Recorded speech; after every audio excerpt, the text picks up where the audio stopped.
Ladies and gentlemen, welcome to the next game. Herzlich willkommen zum nächsten Spiel.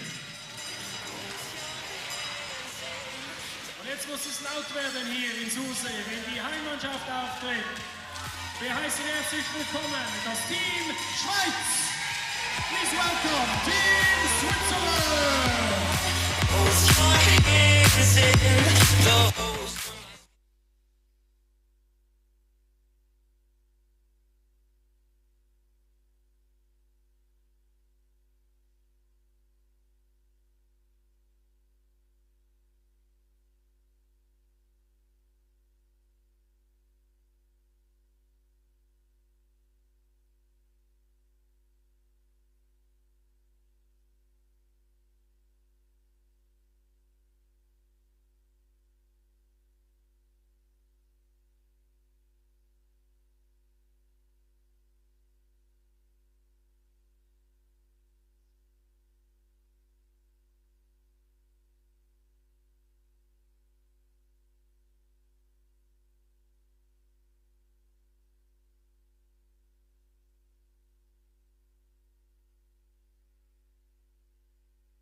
Nummer 8 natürlich. Und noch mit der Nummer 1, der Raphael Bachmann.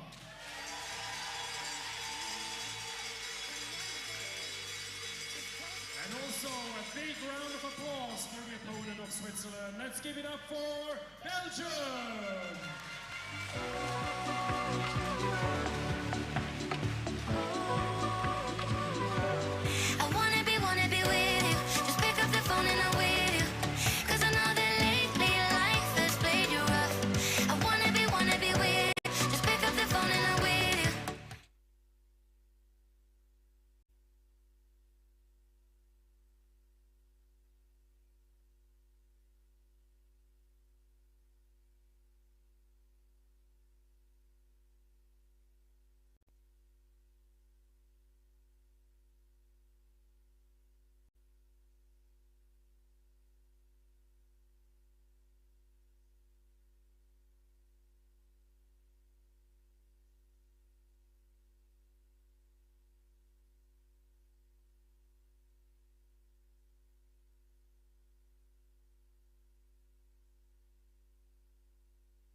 Stellen Sie auf und grüßen Sie, please enjoy the Swiss National Anthem.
enjoy the national anthem of Belgium.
Thank you very much for your support.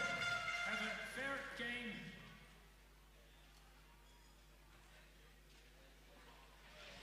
A very warm welcome back here to Stadthalle in Sursee. Good afternoon, everyone. This is Team Belgium, just about to line up facing the hosts of the IPCH World Championships of 2022, Team Switzerland. We are in Sursee, Switzerland, in the Lucerne region. We are just about to get underway here.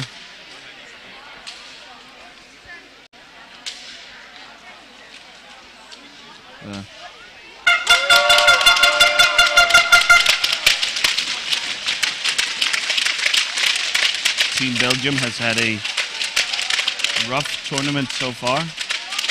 They have yet to win a game, and I doubt this first maiden win will come today, because Team Switzerland has really impressed so far. They are making a very serious challenge for the title of world champion.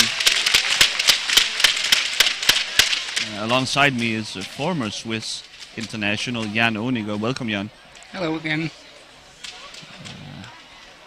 The Swiss has chosen quite a fearsome lineup to start. It's Noah Spierig, who's wearing the captain's armband for today. It's alongside Jan Schäublin, Manuel Melder, Dominik Zenhäusern, and in goal, Janis Affolter. Opposite that quintet is Team Belgium. It's Dan van Neerum. It's Jano Leux. It's Kaya Yashin, Maxim de Groot, and Peter Bultmann, the captain in goal. Dan van Neerum will get us started for Team Belgium.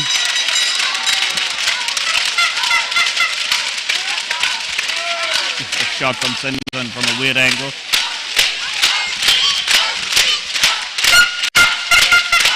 A free ball will be awarded for Team Belgium.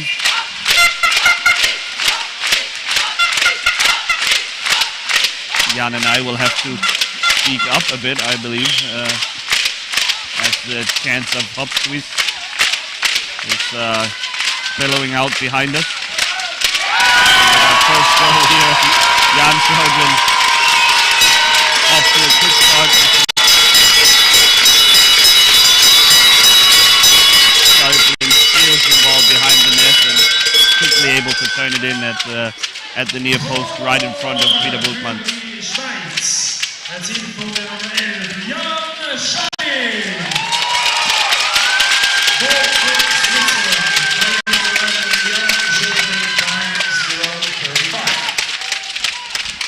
The Swiss quickly back in position. Yeah, Switzerland really had full throttle here at the beginning. Showing the first three young guns. already circling around the net. Sennhuysen There he is finds again. Schäublin. Oh, shoots wide. Missed it. That's a miss from Schäublin, a rare one. Sennhuysen fumbles the ball. Van Neerum steals it. The clock maybe. Surrounded by the Swiss, swarming Swiss. Nice pass from Schäublin up to Milder, but Jano Leuk's there to... Here comes Kaya Yasin.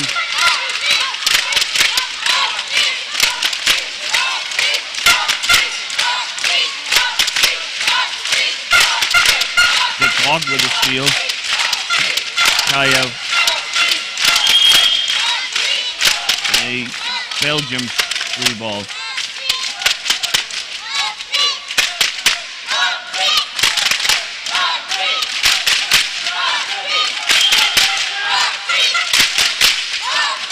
And Van Neerum will try and negotiate the high pressure from the Swiss. The Swiss absolutely loaded with talent. Both hand stick and T-stick talent of Noah Spierig. We have seen. The clock in on goal. Oh, beautiful stuff by the young Belgian. And Kaya instead the other way. We almost saw another T-stick goal. It's turned into a bit of a trend so far. Yeah, he anticipated pretty well that Dominic Sennhuysen was playing this diagonal pass. Or I mean, he played the diagonal pass, but couldn't reach his teammate. Nice read by number 8. Number 8 there. Maxime de Grock. Sennhuysen intercepted by Van Neerum. This is great Belgian defense so far. Really getting in the face of these Swiss stars. Schäublin, Sennhuysen, back to Milder. Sennhuysen, shot, saved by Bultmann. Milder, no. Turns it in front of goal. Bultmann's there to stop him. Schäublin, defended by Kaya. Another save by Peter Bultmann. Kaya back the other way. Met by Spierig. Here goes Van Neerum. Surrounded by that Swiss pressure defense. Sennhuysen, Kaya there. Van Neerum.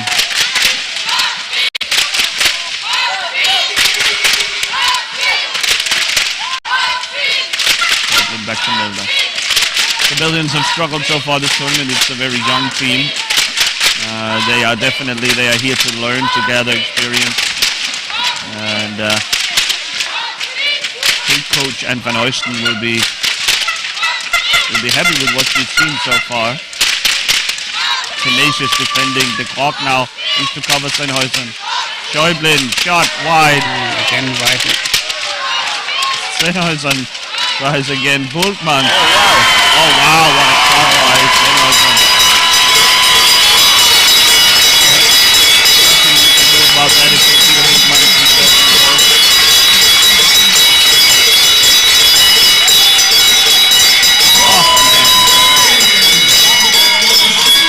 There cannot have been an inch extra room there underneath Bultmann, but Sennhuysen found it. Switzerland scored by number 87, Dominic Sennhuysen, time for 17. Sennhuysen.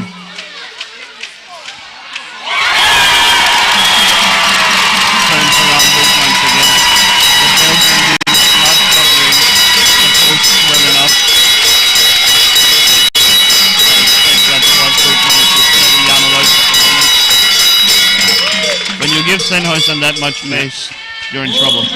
Yeah, definitely. Always in the practices. It's really not fun when you have it given that space, that much space. Yeah. Nice goal again there. Milder.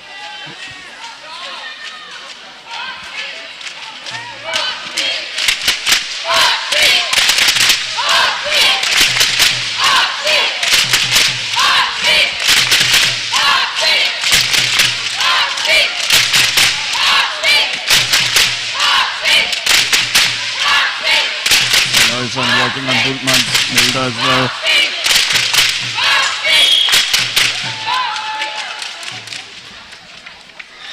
And it's a Belgian goal ball.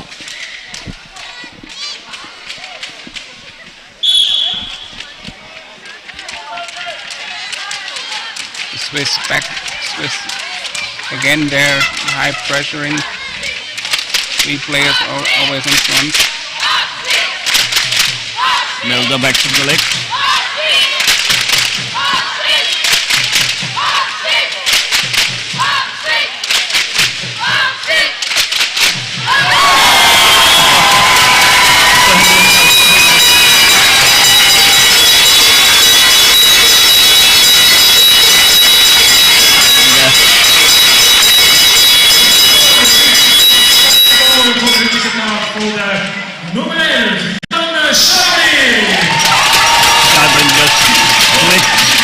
Backhand towards the goal. It's unbelievable the amount of power he gets on that backhand shot. It's incredible.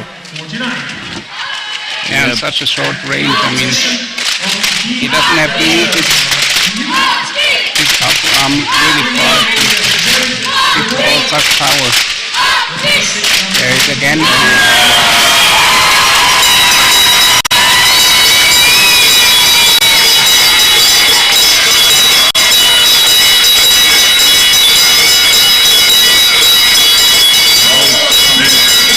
Fast and furious here. Absolutely. So fast that I haven't been able to get to the substitution from the Belgians. Out goes Jano Leukson, in comes Gerrit de Moor. And Kaya here.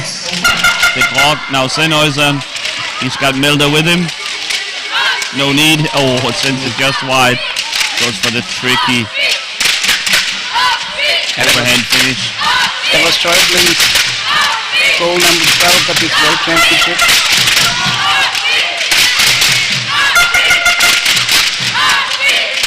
Schäublin shot wide. Again we see the powerful backhand from Schäublin. Milder towards Sennhäuser. Gerrit de Moor defending. Despite having lost his stick.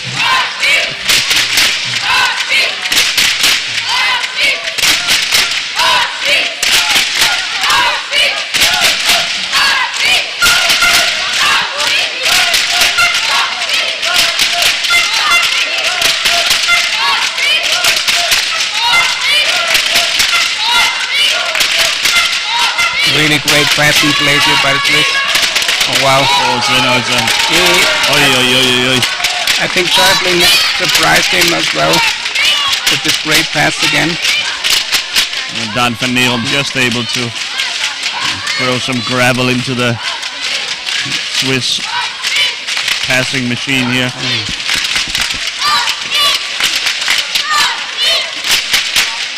Really great to see that these hours and days of practice finally play out for the Swiss.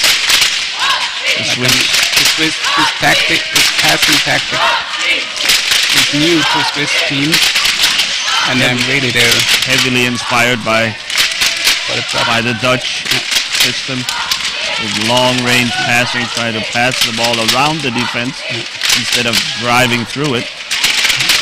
Milder from the corner. Kaya picks it up. Gets a block from Van Neerum. Straight ahead goes Kaya. Feeling is there. Sends a pass to Van Neerum. Shot blocked by Milder. Van Neerum again. Blocked once again by Milder. That was beautiful stuff by Manu Milder, getting way down close to the ground to block the shot from Van Neerum. It was a good effort.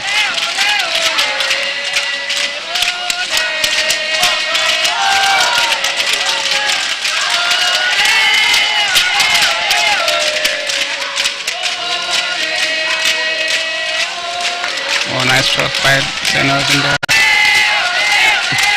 Melder in the middle. Moore almost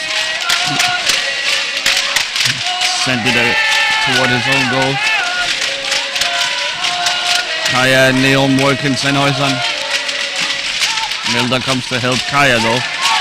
Escapes. Yeah. Free ball is called for Belgium. We'll have a substitution for Switzerland. In comes Nilsson Braja. Out goes the brilliant Ian Schäublin. Nummer 7. Jessen Braja anstelle von der Nummer 11 Ian Schäublin. Das ist das Team Switzerland. Nur in der Nummer 7 also bei euren Out of Play Ian Schäublin.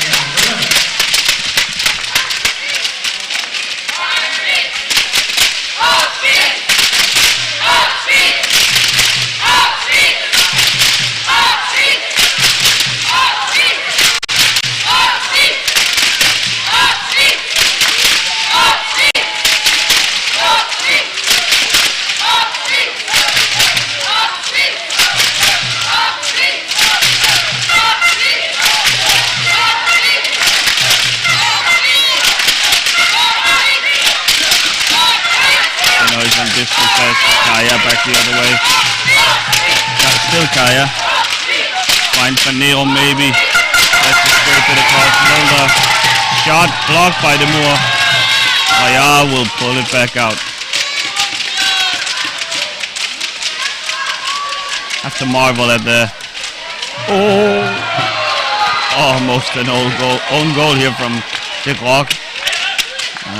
You have to admire how the Swiss are sharing the playmaking responsibility with these long passes, taking turns, probing the defense. Oh, nice pass. That's an amazing pass from Dominic Sennhausen. He has amazing passing.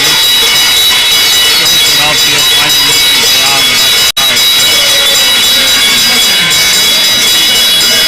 Look at this. Great pass, really. Great pass. Completely cuts the defense in half. And Braja easily turns it in with the backhand. Beautiful stuff by the Swiss, who are really showing off.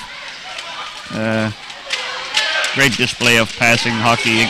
Another pass, another shot from Braja, but this time Bultmann's there to stop it. Great pass again by Sennhausen. Really nice.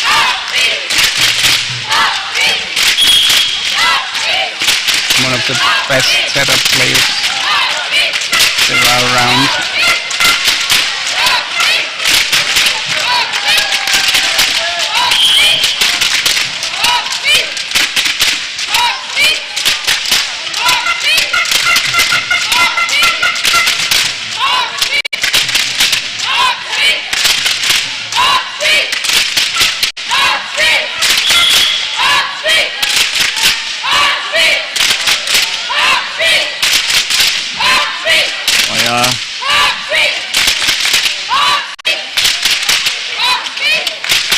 Back to Braja behind his back.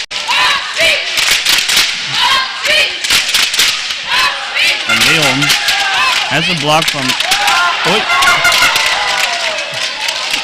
Kaya arriving just late.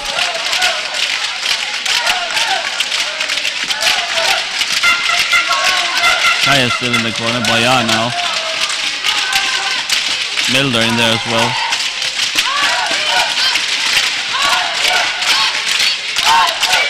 Braja sends it out to Milder finally.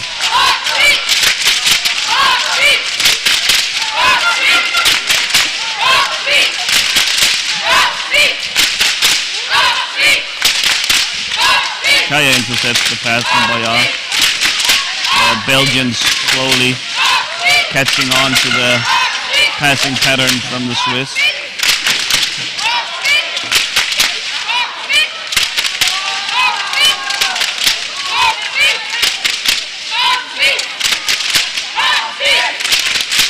Neusen.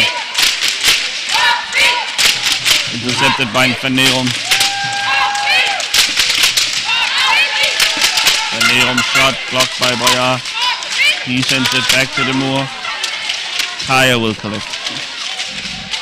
Swiss have to be careful with those Screen from Bultmann. obvious passes. Yeah, the Sometimes Belgians are onto them. Can't get sloppy. definitely not. Yeah. Boyar. Oh, back to Sennhausen, but it skips out of bounds. That slipped over stick.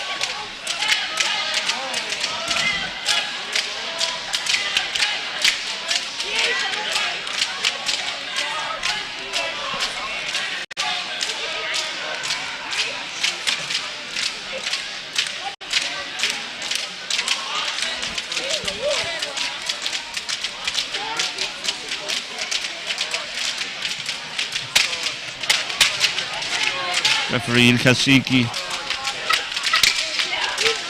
talks to the Swiss captain. Wonder what's the issue here. Either way, we're about ready to get going. Didn't get it or didn't Van throw it. Nerum forward to Brock, Kaya.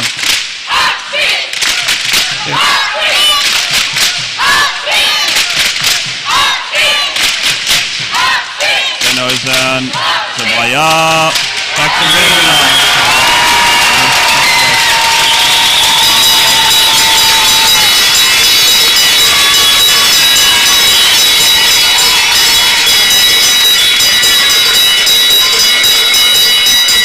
Doesn't get much more beautiful power chair hockey than this. I mean, all three handstick players heavily involved in every goal. It's beautiful stuff. Manuel Milder is substituted now, though. In comes Veronika Conceição. The next goal for Switzerland scored.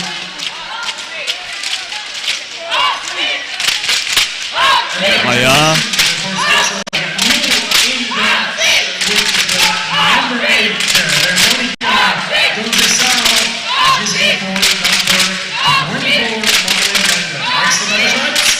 She'll take a shot. Blocked by the Moor. Sennhausen. Van Nerum intercepts. Van Nerum, a smart player. He's clearly anticipating these passes now. He's sitting in the passing lane, hoping to intercept and maybe start a counter-attack. Blocked by the Grock. Beautiful stuff. But the Swiss all over it. Quick to get back.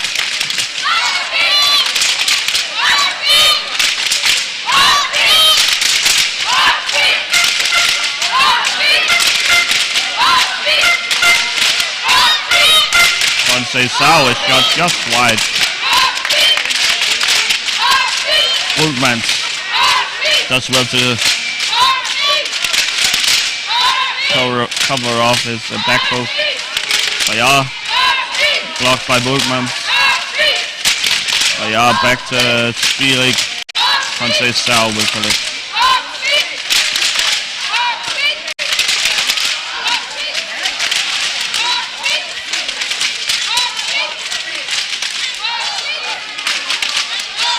Boyar. Van Nerum. Kaya. The Grock. Everyone's getting in on pressuring Boyar, but he sends it back to Sennhausen. Here's Conceição. It's her backhand side. Slashing against Van Nerum. Swiss free ball.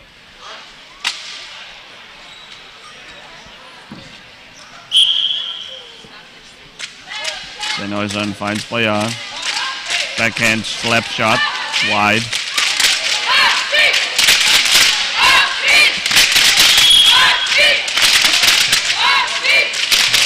A charge is called against the Swiss.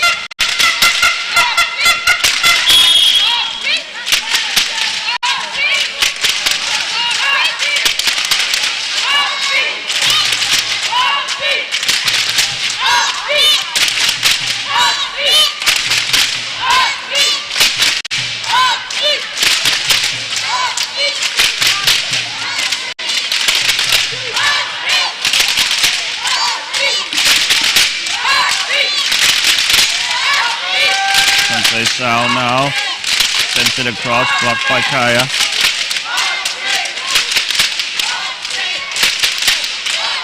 Sennhuisen digging for it. It's underneath Van Neerom. Conceição sends it just wide.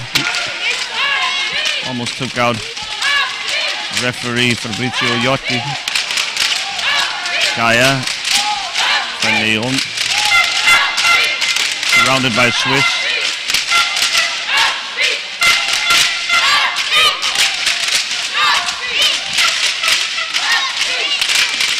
Sennhuisen to Bayard. Shot. Oh, just wide. Conceição couldn't connect. The Moore covers well.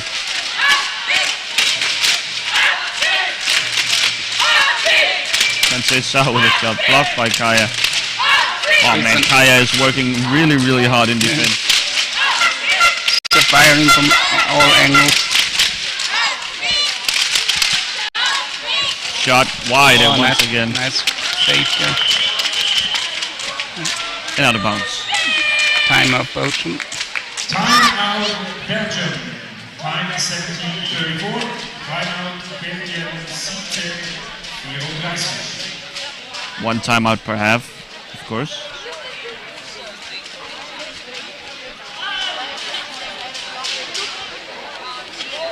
So Anne van Oosten, former top player herself, called for a timeout.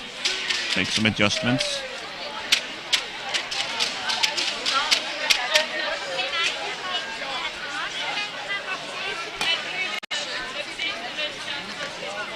Tough game for the Belgians. The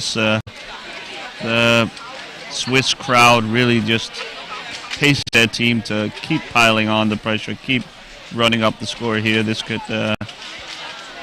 get out of hand if the Belgians aren't careful. I think we can see already that the Belgians have improved during their stay here at the USA. I feel the defense is a lot more tenacious, a lot harder working, and ultimately more successful than it has been so far.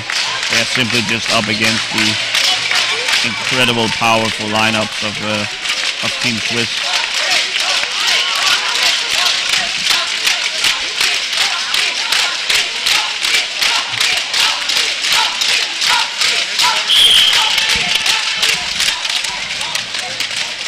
Kaya breaks out of the crowd, tries to find Van Neerom, who has gone up court. Van Neerom sends it back to Kaya, stopped by Sennhuisen. Round the boards, Bayard.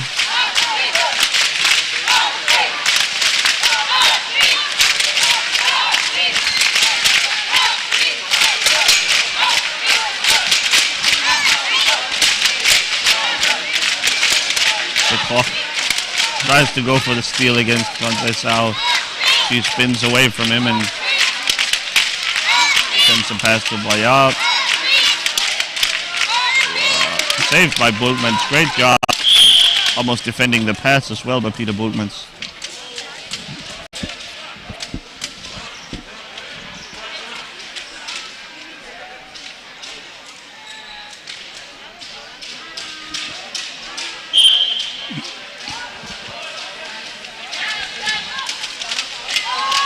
Kaya will try once again. Thread the ball through to Van Neerom. No dive this time. Bayard. Long pass to Sennhuisen. What can he do with it? Van Neerom pressures well. Kaya takes over. The Belgians were ready for that one.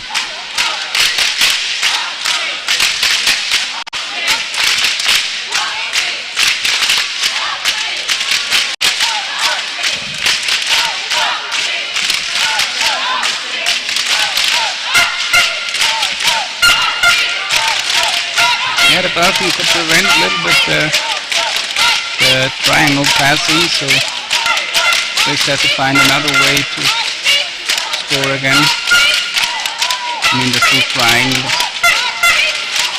The Belgians are a bit more ready for it, yeah. About 30 seconds left in the half.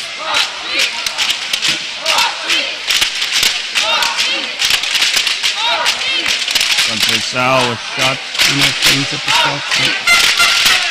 blocked by the clock, I believe. Van Neron. Raya takes over.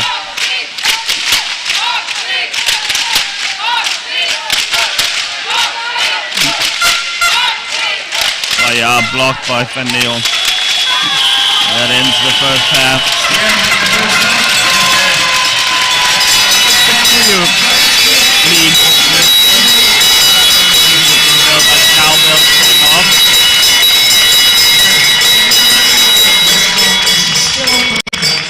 Not without its bright spots for Belgium. I think they'll be reasonably happy. They are taking the fight to the Swiss at times. Not a completely hopeless performance so far. We will rest our voices, Jan and I, and we will be back with the second half in just a moment.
afraid. The Swiss off to a 7-0 lead in the first half. We have no less than 3 substitutions from the Swiss. It's onto the field goes Jan Schäublin. It's Daniel Rolli and David Hilda entering the game instead of Breyer, Sennhäusern and Spirik. The Belgians keep the same lineup on the perhaps suggesting that they are shot off the post. Well, out of nowhere, this backhand. It really is an incredible backhand that's on generally the weaker of most players, the backhand, but he generates so much power off that that it surprises many goalkeepers. I think they are used to thinking, well, it's his backhand, I can react to it, but nope, not this guy. Yeah, I think as goalkeeper you think, yeah, okay, he would turn around and come back again. Ooh. Tries the forehand this time. Yeah, the forehand is also not. Schäublin, backhand missed. Oh, Kaya though. We really have to stop to praise those players about their abilities, and next moment they prove us wrong. Here's Conceição back to Schäublin. Wow. Schäublin just having fun out here. This time though stopped by Kaya. Ollie picks it up against Van Neeren. Kaya shot saved by Affolter. Another shot by Kaya, but he somebody committed a charging violation or block.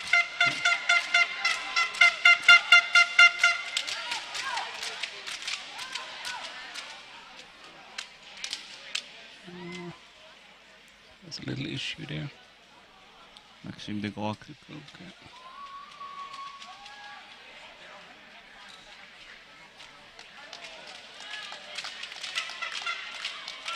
But he smiles, so I think he seems fine. Got his arm taped, I guess. Yeah. Daniel Rolli will get us going. Over to Schäublin. Pass meant for Conceição, but intercepted by Van Neeren. He'll just try and pour the ball towards the Swiss net, but it's blocked by Ollie. Ollie again. The clock this time. Very high up the court. Does well, but is ultimately surrounded by the Swiss. Schäublin to Conceição. Van Neeren in on goal. Shot saved by Affolter. David Hilda was close at it, so Van Neeren didn't have the 100% control of the ball. Schäublin.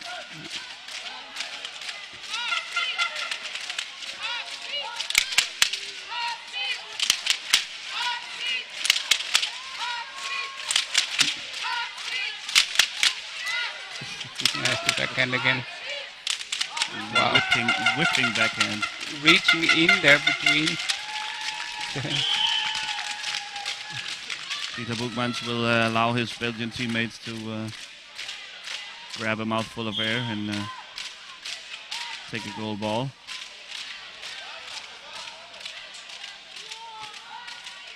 Kaya, nice and easy. In Hilda, a lot of contact with de Groot.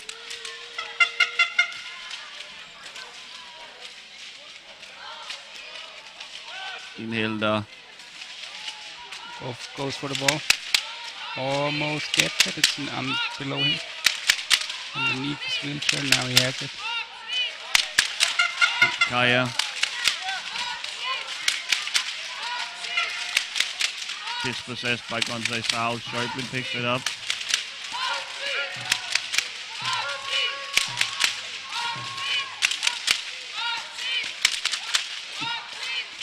Conceição with an attempt. In Hilda in reverse.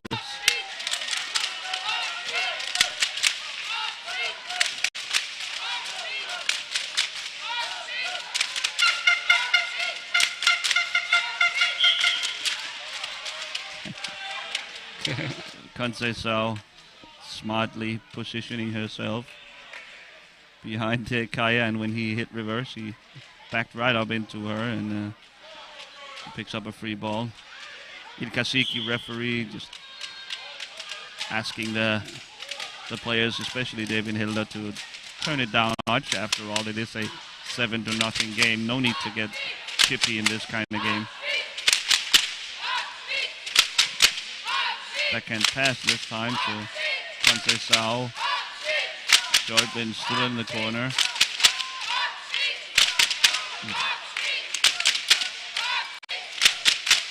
It's Van Neerum attacking Conceição there. He will pick up a free ball. Not bad from not a bad job from Belgium. Van Neerum here. And green card to Conceição. Conceição booked for maybe out of frustration after losing that ball.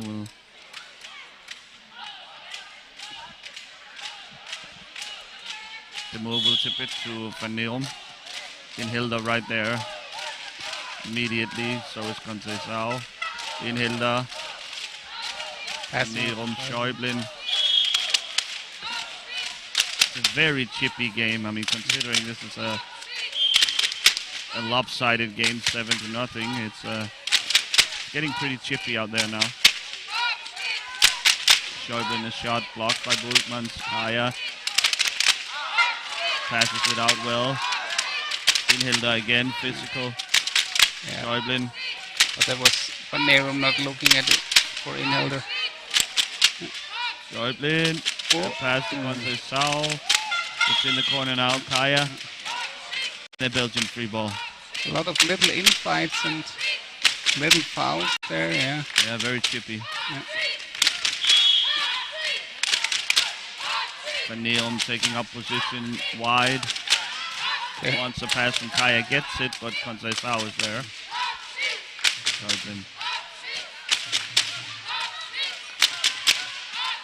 Volley. Couldn't quite handle it. Kaya collects. Oh! Van Neerum almost surprises Wally there. Getting a lot of contact. Van Neerum a little too quick. Yeah, that was the third time. In Hilda in David position. Hilda just pointed it out. There was a third crash from Van Neerum where he didn't look where he drove. So next time it has to be a green card. Sorry, I have to tell that.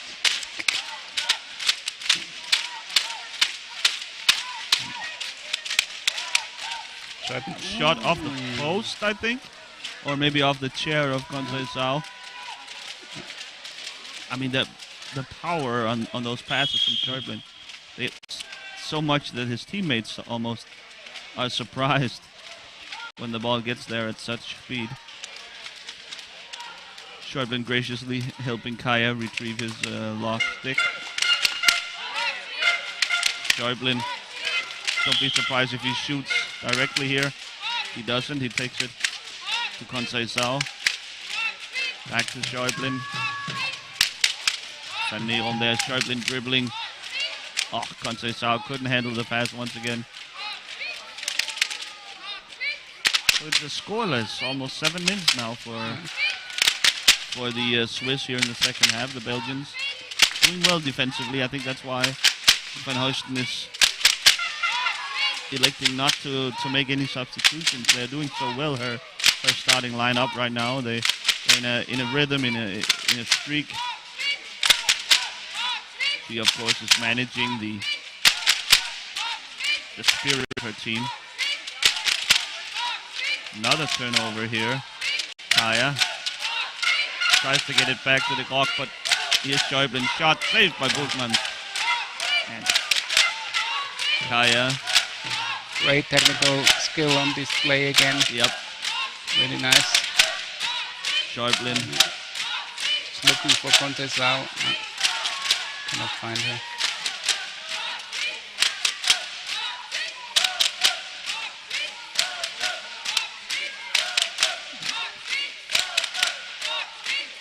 Oh, Nice.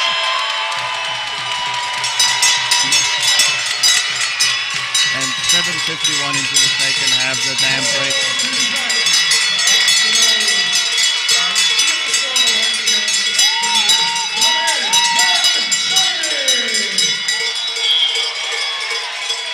Schäublin with the backhand once again.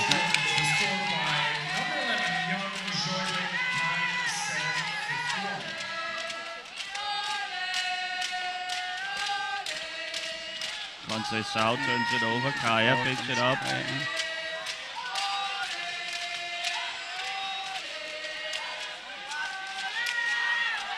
Kaya tries to find Van Neum. Conceição slaps it away. Boekmans takes the goal ball.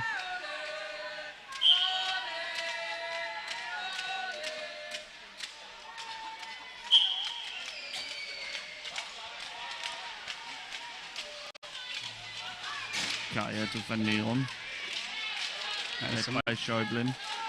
Some little movement on the Swiss bench there. Dominik Zennhäusen is coming in again.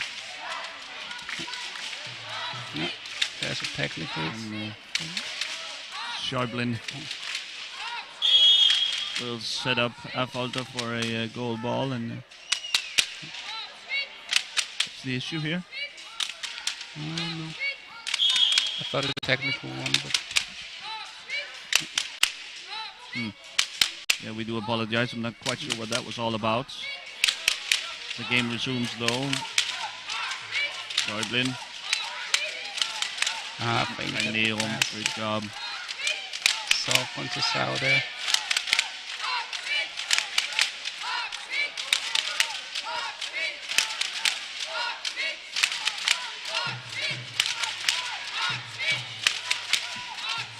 Saved by Boekmans. Schäublin, guarded by De Moor. Ball spins around.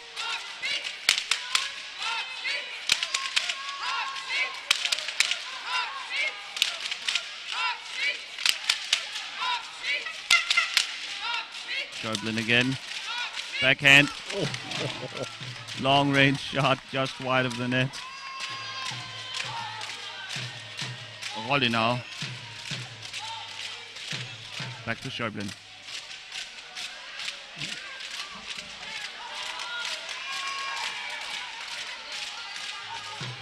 Schäublin will score here.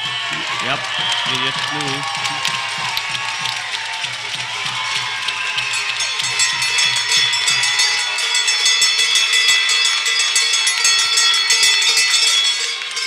That was an easy prediction to admit. He knew, and I think Peter Boekmans knew as well, that it was going to be a race to the far post, to the near post there, but the backhand once again wins it for Schäublin.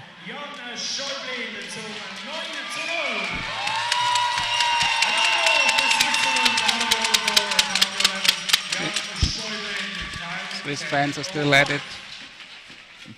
Still celebrate all the goals like it's the first one. So the substitution, Zennhäusen for Conceição. Kaya with a decent opportunity there, but sends it wide. I don't think this will make things any easier for the Belgians.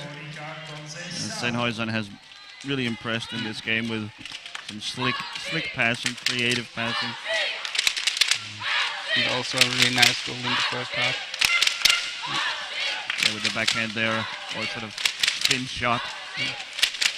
Close on goal. Kaya fighting for it, but Rolli wins it. Rock now though. Maybe to Van Neum. Van Neum is there again, yeah. Helpens. Now Zennhäusen has got it under control. Quick pass. Schäublin, but Kaya's there. Thought he mishandled it a little, but Could get hold on it. Sennhuysen up to Schäuble. Schäuble, oh, just wide.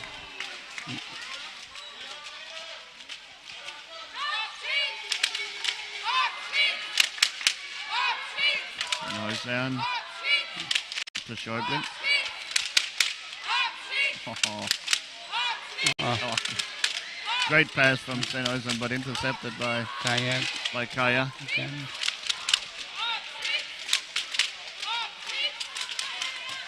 Sennhuysen, another shot. Saved by Bulkmans. Van Neelom back the other way. Oh. Schäuble takes over. Sennhuysen, Schäuble is with him. Can't quite find the handle and it's turned away.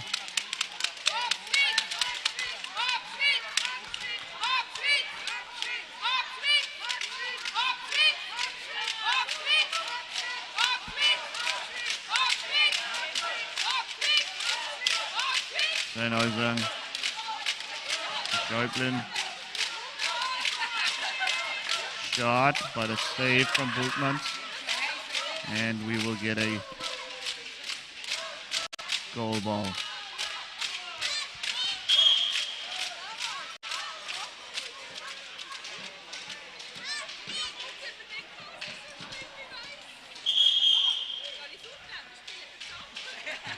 A timeout called now. I'm not sure by whom. Timeout Schweiz, timeout Switzerland, time 12:44. Is the Swiss wanting a timeout here? Just giving a little advice to Jan Schäuble there. And then Rafael Mattes also.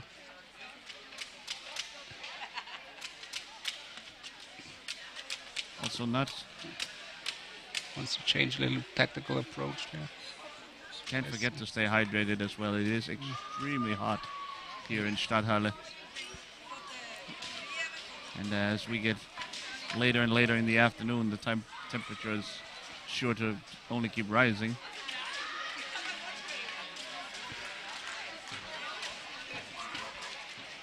Little boiling pot here. Yeah. I mean, at the moment simmering, but still.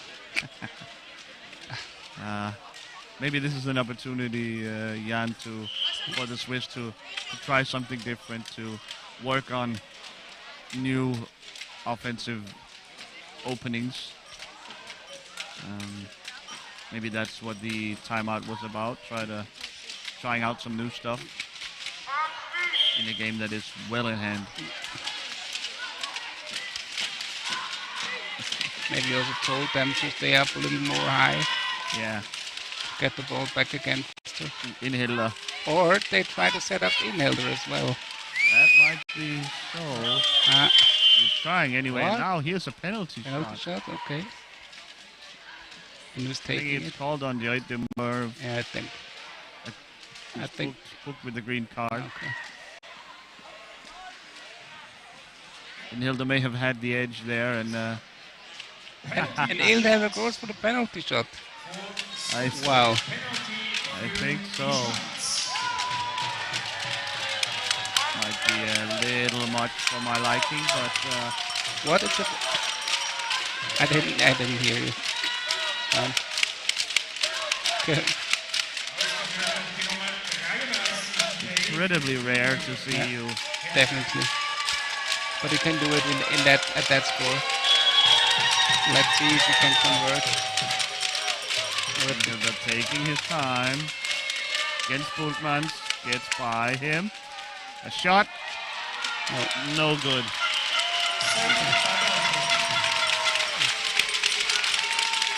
Okay. I think this confirms that the new Swiss plan is to set up Inhilder for a goal.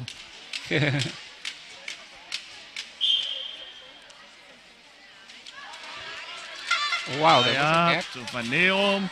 Shot just wide. Kaya. Surrounded by Inhilder, by Sennhuysen.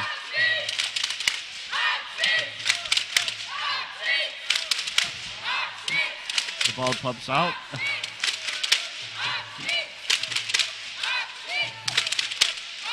Sennhäuser and Schäublin. In Hilda. Oh. Nice pass from Sennhäuser, but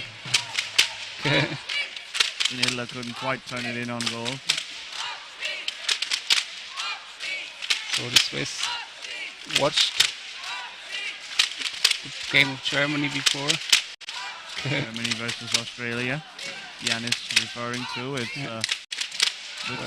The Germans seem to make it a team-wide priority to set up their T-stick player Roman Hill to try and get on the scorecard. Wild spin shot here from Hilda, but couldn't quite connect, time it up right. Another chance for Hilda, and there it is. Yes. There you have it.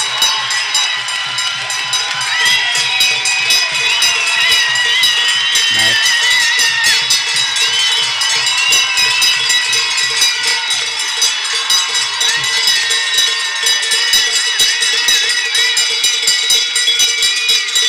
The crowd goes absolutely crazy here. It's of course a 2-point goal. Little knuckle ball there, but went in. Was able to put some knuckling action on it, and it almost bounced in over Peter Buchmann's stick. Another shot from Sennhäuser and spins around wildly.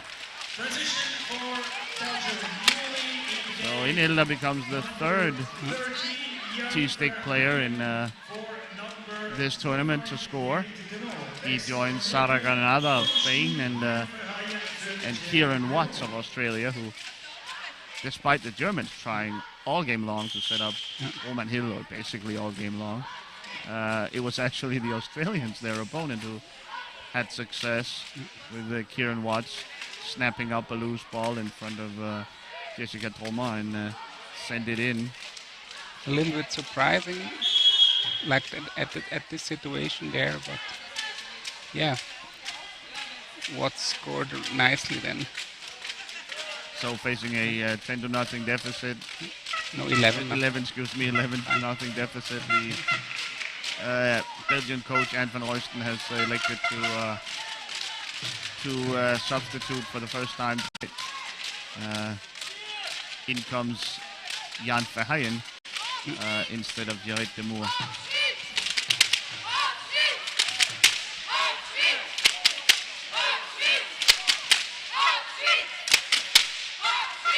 Taking some time to recover maybe. Jared de Moor was booked, of course, earlier as well, so the effect in Hilda. They're not done, the Swiss. A lot of contact here from Inhilda and Kaya. The assistants on the bench always jumping up when Inhilda's there, close to score.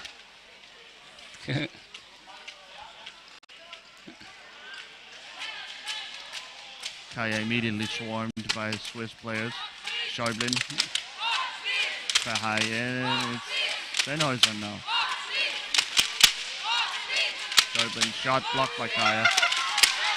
Van Neerum, backhand, saved by Janis Affolter. Sennhäuser, still in the corner now, out of bounds. Belgian ball.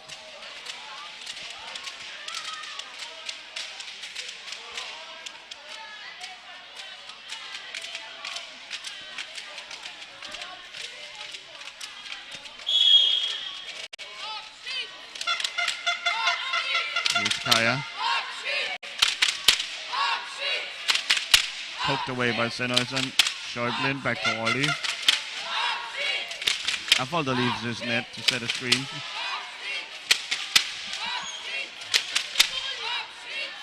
Sennhäuser takes over. Rolly had quite the low afternoon here. Not a lot to do in the second half there. Not a lot to do in the role of safety valve there.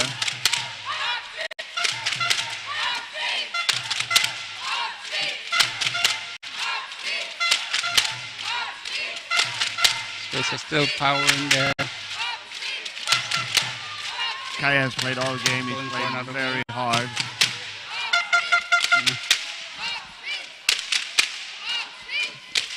Impressive that he still has the energy to keep going. Steinhuisen a little lackadaisical. Sloppy with the ball. Van Neum almost caught him. Steinhuisen looking for Hilda. No. Jan Verheyen there to turn Hilda away. All the Swiss assistants turning around there. It's fun to see the reactions over there. Kaya back the other way. I wouldn't mind a Belgian goal here. I think they've fought really hard in this game and given it a nice crack. And they even created a handful of decent shots. But Affolter unbeaten so far. Kaya.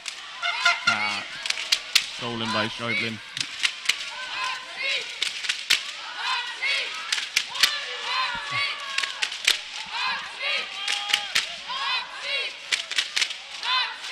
Schäublin. Steinhuisen. Oh! Almost finding Hilda on the back post. Those passing moves from the Swiss, they are so impressive. Goal clear. Yeah. The Belgians will take over. Kaya. Led by Hilda and Steinhuisen. About a minute left for the Belgians to get on the board.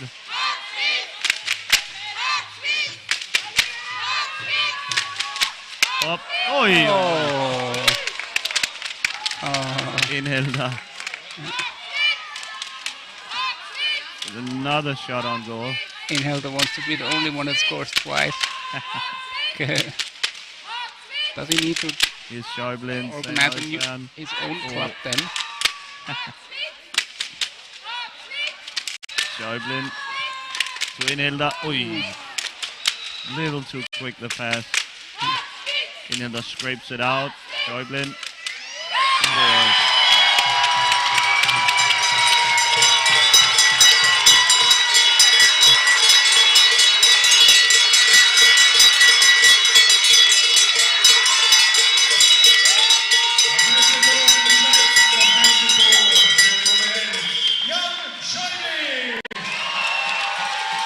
Initially saved by Boegmans, but turned in off the rebound for Schäublin and the Swiss. Van Neum got last attempt here in the 9 seconds. He gets a free ball here. He has lost his stick. I think he'll need help from Kasiki picking it up.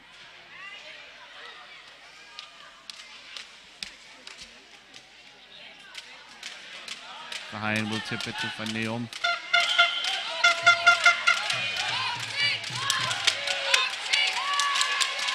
Hilda back the other way, moves the board.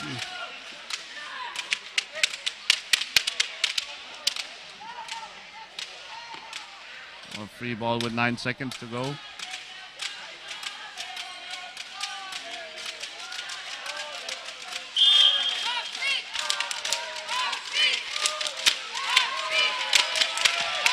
Hilda in there powering again. through.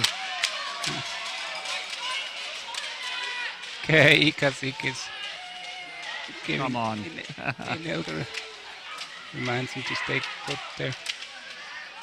Okay. 1 second left on the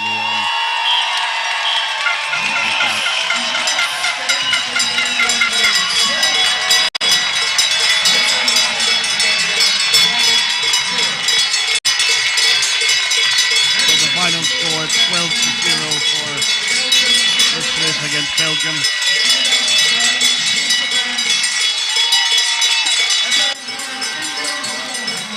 And following this game, we have a break of about half an hour. We will be back bringing you the interesting game, I think, between Finland and Spain. Finland and Spain fighting for third position in Group B. It's going to be an interesting matchup, don't you think, Jan? Yeah, I think so too. Like we cannot underestimate the Spanish team. And the Finnish, they had a rough morning, so let's see if they can fight back. Yeah. And the Spanish, a bit of an unknown team, will be very interesting to see them.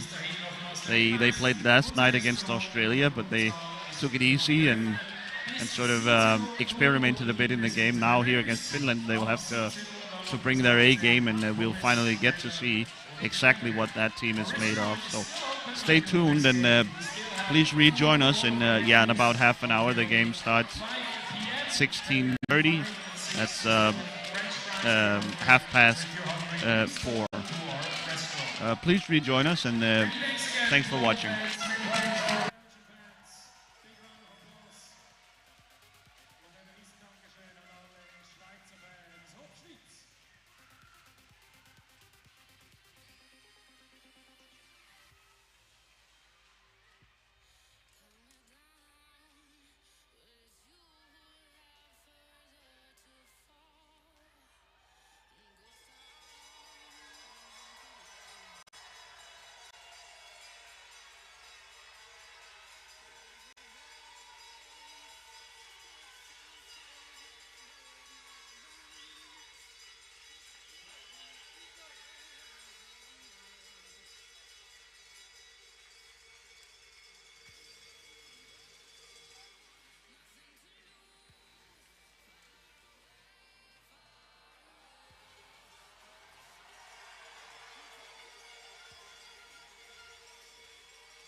A very warm welcome back inside Stadthalle in Sursee, Switzerland. We are ready to bring you game 5 of today. Spain versus Finland.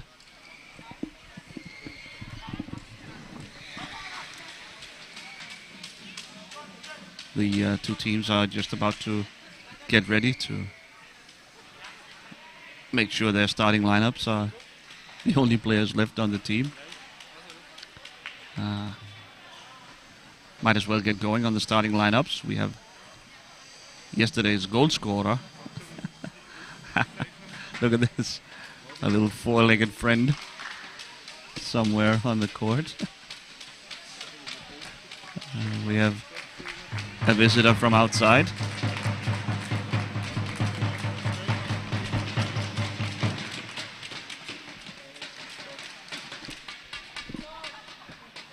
The starting lineups from Spain is Sara Granada. It is Asier Sanchez, Antonio Rodriguez, and Miquel Villanueva, the goalkeeper. And who is that? Is that Jordi Valle, I believe? Yes, Jordi Valle.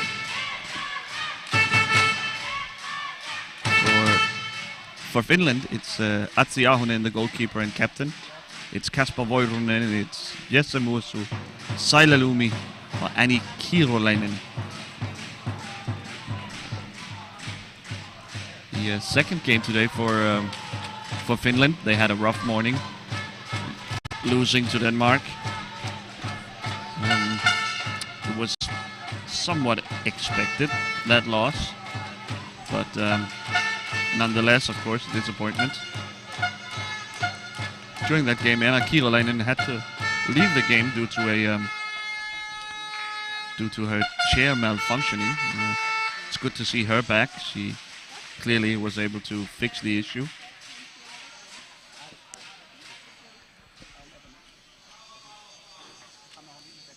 It's a dedicated workshop here for players to fix minor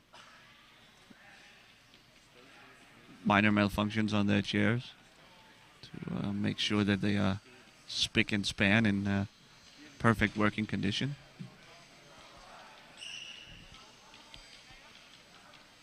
The Finns won the coin toss and are about to get us going. I think we're just waiting for us to completely reach game time here at 4:30.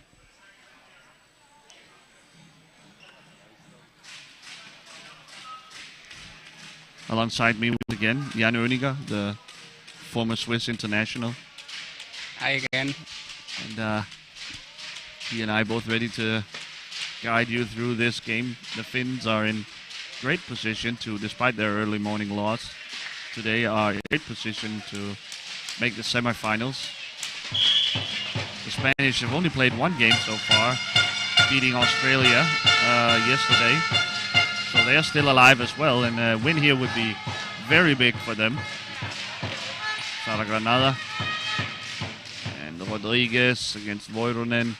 Asier Sanchez, long arm, great reach. Team Spain, a bit of an unknown. They did not compete, neither did the Finns actually. Neither team competed in the 2018 World Cup. Because of all the COVID restrictions, not a lot of international tournaments have been played since then. So a bit of an unknown team, the Spanish, and they experimented a lot against Australia yesterday, and I think now we finally get to see what they are really made of. The first moments didn't look so bad, so A pass from Mursu hits his own T-stick player, Anni Kirolainen.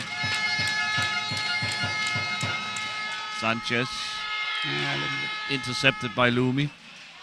Here's Voirunen. Mursu. No more appropriate than this one, Finland versus Spain, for me to apologize if I'm getting any of these names wrong. I neither Spanish nor Finnish is my native tongue, and I'm struggling a bit, I must admit, but I'm doing the best I can. Jasper Voironen gets by Granada. Jesse Mursu. It's that Mursu-Voironen connection I think the Finns are trying to set up.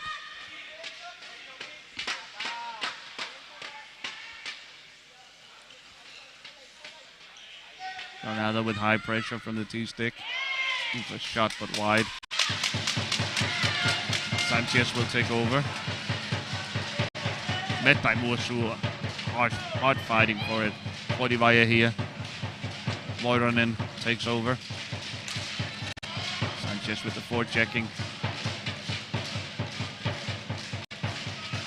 Voironen. No feints the shot there. Yeah. Oh, Asir Sanchez has a problem. Some sort of issue with the chair. Yeah. Just gesticulating to his bench. Needs to focus now. The shot from Voironen goes wide. Rodriguez, maybe he just wants to get the ball out of bounds. He Finally does so, even though Voironen tried to stop him.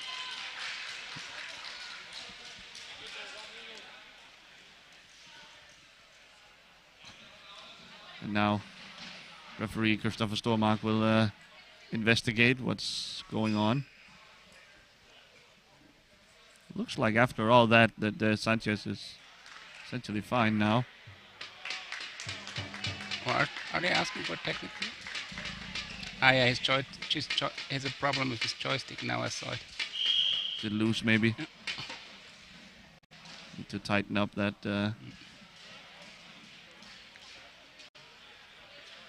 Yeah, sometimes you need to stick that top part to it. I think it works. Okay, we can get back to the game now. Finnish free ball.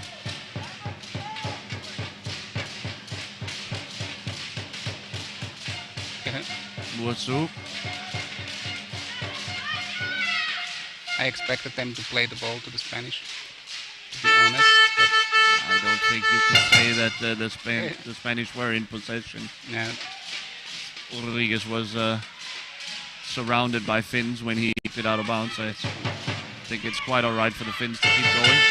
Here's Voironen, a save from Villanueva. Rodriguez dispossessed by Voironen. Back to Mursu, and the Finns will start over. Asir Sanchez there putting on the pressure on Mursu. He scurries back to his... Ooh, a shot from Voironen. What a shot. A lot of power, but wide of the net.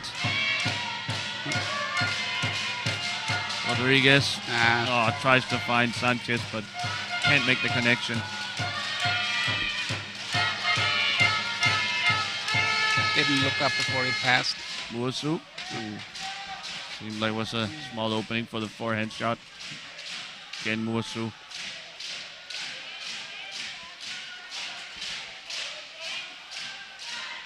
Interesting that Voironen doesn't take up... Mursu shot wide. Misfire from Jesse there. He sends it to Voironen, but Granada intercepts. Voironen digging it out of the boards. Oh, Sanchez very close to stealing that pass.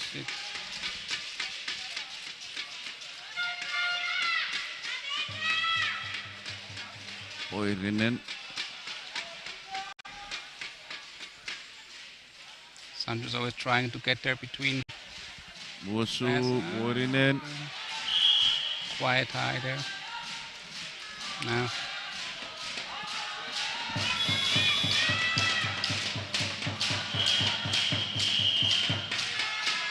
We'll have a Spanish timeout now, I believe. Yeah, they're still working on Sanchez's chair with now bringing in some tape. It's I think the joystick itself is loose. Yeah, please shut the chair off. It was just still moving there. So what's at stake in this game? Well, the Finns have already bagged a very important win against the Germans.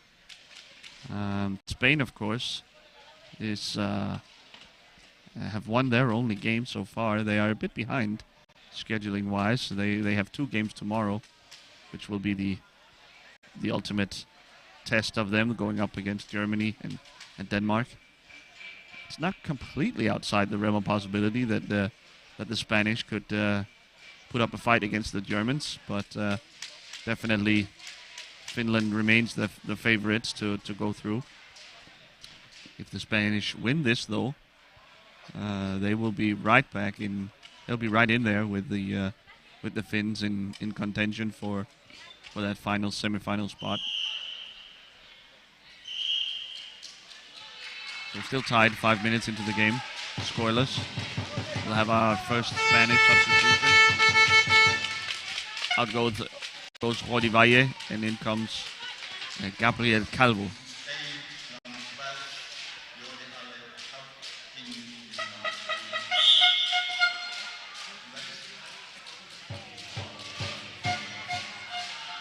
Muasu met by the tenacious Sada Granada. Shot from Warren from a wide angle, stopped by Villanueva, who tries to screen away. Yeah. Deep pass from Rodriguez here. Again, a bit off target.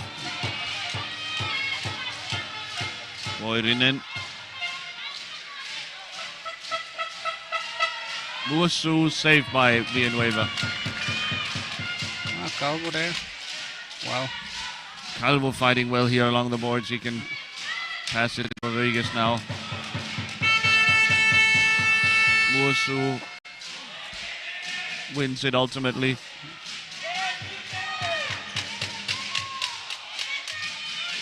There's a small gap in the corner, but the Spanish able to take it away. Voirinen. Saved by Villanueva. Great save. Big mistake here from Rodriguez, turning the ball over right in front of his own net. Shot by Voirinen. Great save again there. Another save from nice. Villanueva.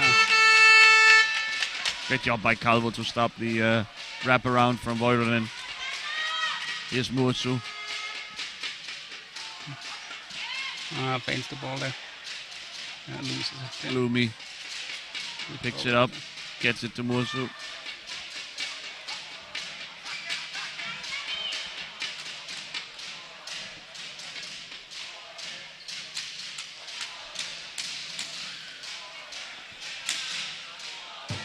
Voirinen. Muasu. Shot. Blocked by Calvo.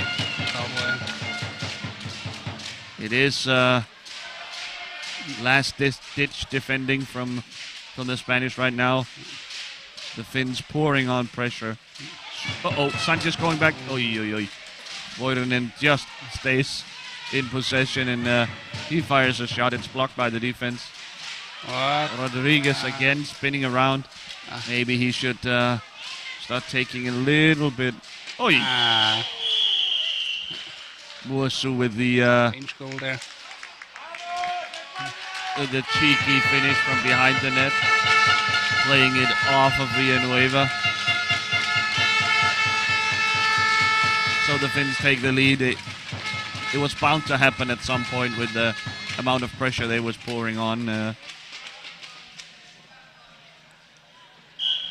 We do have a Spanish player waiting in the substitution box, but we'll postpone that till the next stoppage. Rodriguez to Sanchez, around Muasu.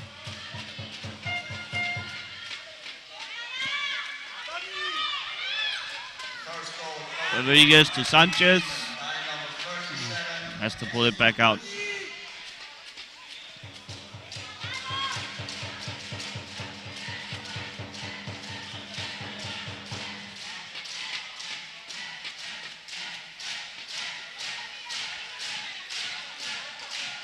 A lot of contact here from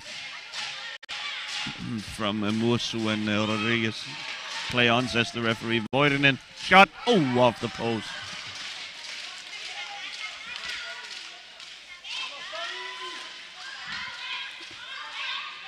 Here's Sanchez going back the other way. He gets screens from Calvo. He likes to shoot. I think he should have kept it for a few more yards. Here's Musu.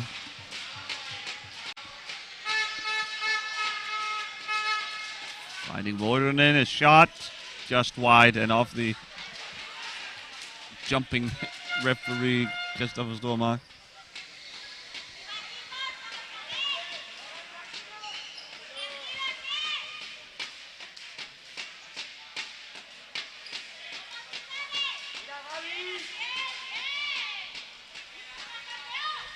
Sanchez.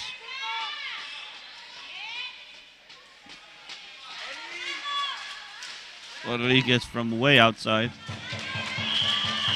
Blocked by the Finnish defense, blocked out of bounds, and we'll have a Spanish free ball.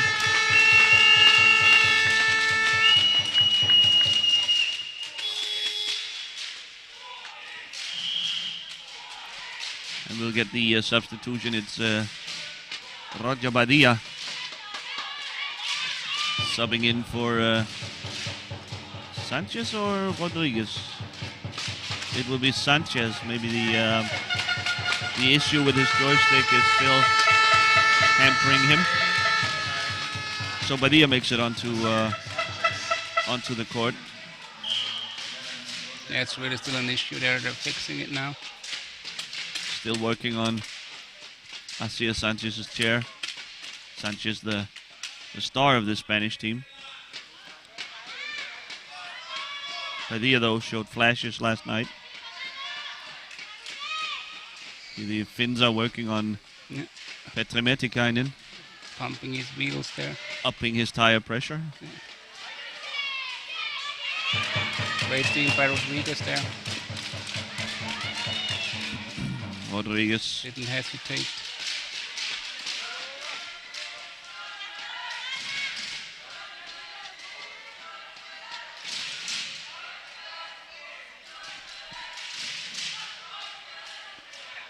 Rodriguez searching. Ooh, sends a pass, but it's a weak one. Ooh, Granada almost turns it in on goal. Buasu.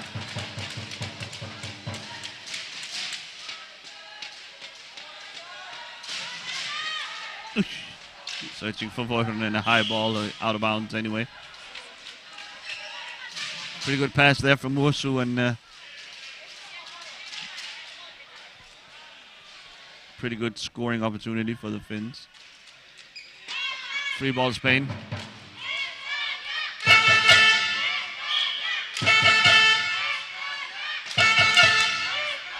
Badia searching out Rodriguez in the right corner.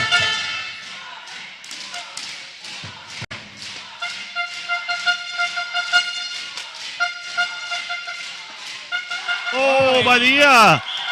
That's a goal! Yeah. Wow! So Badia ties it up.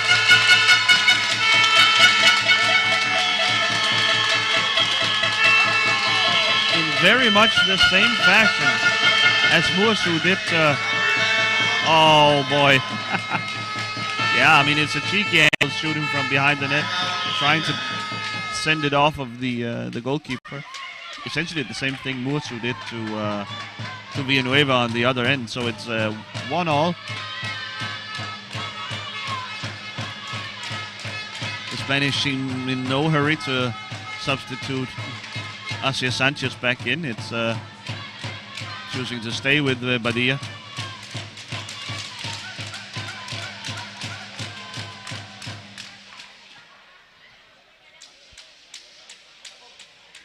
Yeah, I think Mats Ahonen there tried to be safe that he covers the further corner, or like the corner that's on the other side, and anticipated a little bit too quick. I mean, there was not a lot of space between him and the post. So it's questionable decision, but the playing with his left hand, he would have been a backhand out on the other side of the goal, and generally you need a little more time to finish that off.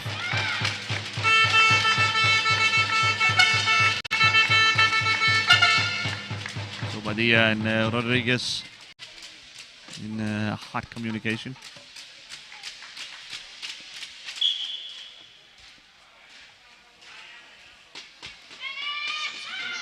Musu. A Finnish substitution during that timeout. In comes Sami Ojala. Out goes Kasper Voironen.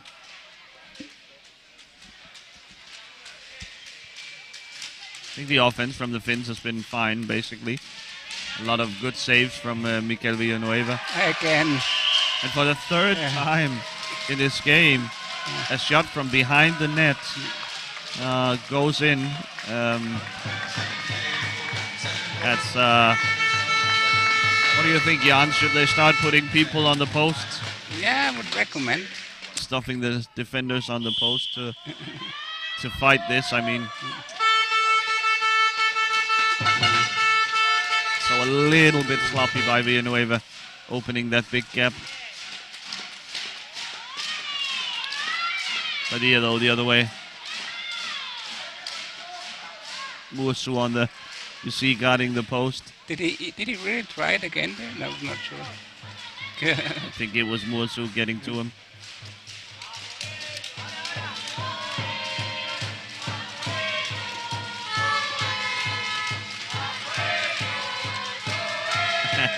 Kirolainen, Ojala, Badia. Granada in there, Badia gets rid of it. Musu takes over.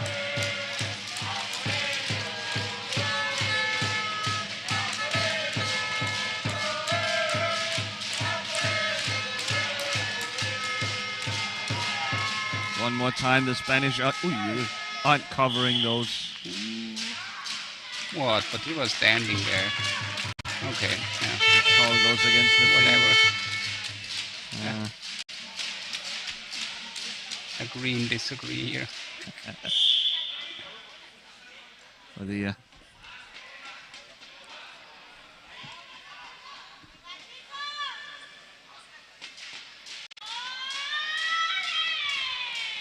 Padilla tries the backhand pass, but it's intercepted by Musu.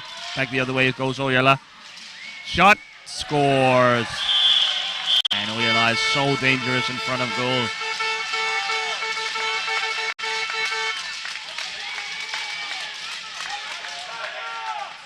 Now the Finns take a 2-goal lead.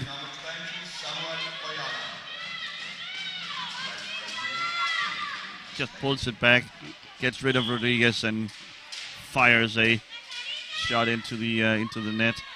Yeah, really nice that he, with this stick movement, that he let Rodriguez just slip past him. So just sailing by. Yeah, really. Did Rodriguez. Put him on skates. By the surprising referee score mark. Here's Ojala. Ojala might just take it himself here.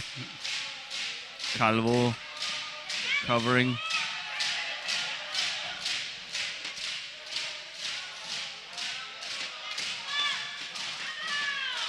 Ojala shot blocked by Rodriguez. Musu with the rebound.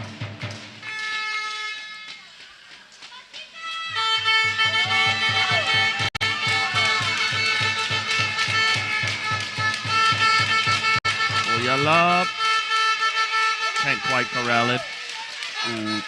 Villanueva has no idea where the ball is, I think. Now though, might be able to find it. Well, is he stuck? Here's Musu.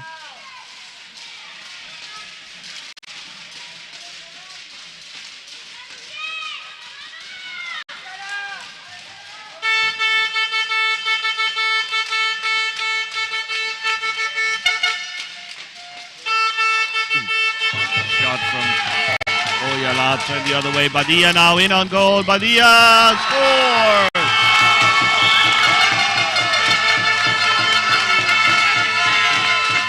Roger Badia pulls one back on the Finns.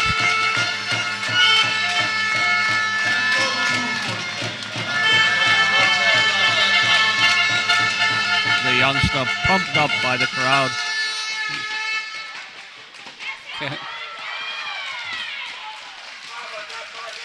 Always it is loud, vamos, after he scores a goal. The young, excitable guy. Absolutely. Nice to see a guy like that having success. The Finns with a substitution. In comes Petri Metikainen, generally a starter for them. And out goes Saila Lumi. Ojala will win a free ball. He got the advantage.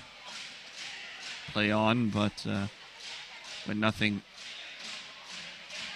came of it, he's now awarded a free ball. Oy, oy, oy. A lot of contact here.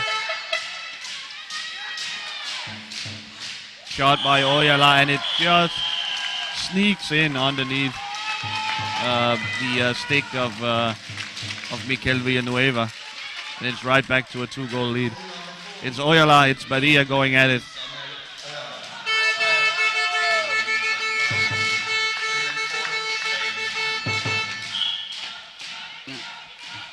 Oh, just threaded the needle. Rodriguez met by Ojala. Rodriguez wins that little duel, but loses track of the ball. Ojala back the other way.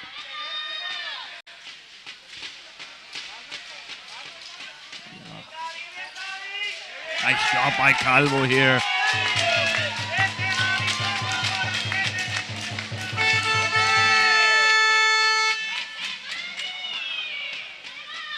Spanish defense a tiny bit unorganized. There's a lot of yelling and pointing and gesticulating to each other.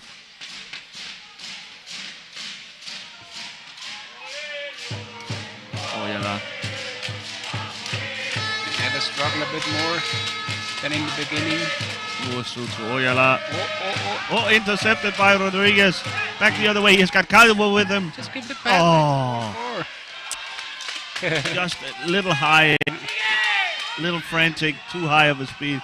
Couldn't quite control it. Calvo, great job defensively. Lets it go to Badia.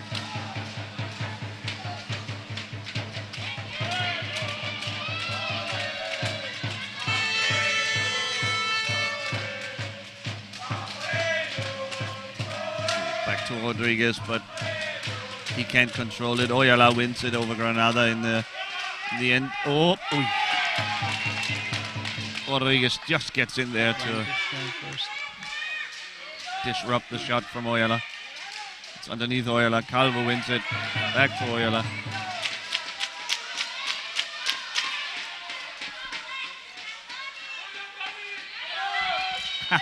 Nice job by Calvo here. Can he get it to Badia? Probably. The wisest decision, but Metikainen there to shut it down. It's a nice move by Calvo, but it's always tough for the T-stick players to get rid of it, get it to one of the hand-stick players. Ooh, shot by Ojala, blocked by Calvo once again. Shot. Oh. Villanueva save. Metikainen to Ojala. Met by Calvo, great job. Taking away that narrow angle. Ojala again. Rodriguez. So Badia met by Metikainen. Just in time by Petri Metikainen. Metikainen is really a good defender and always solid. Ojala.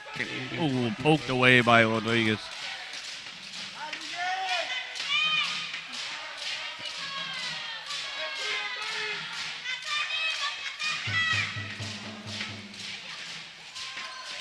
Badia wins nice the ball.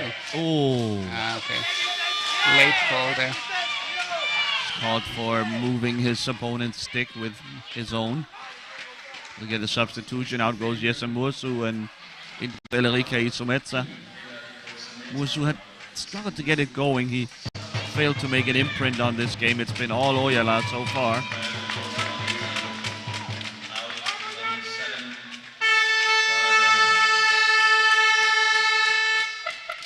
Isometsa, similar player type.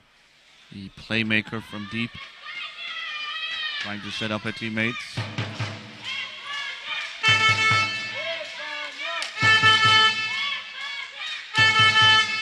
Isometsa on a long trip around the net. Still double back. Valle has entered the game for Spain instead of Granada.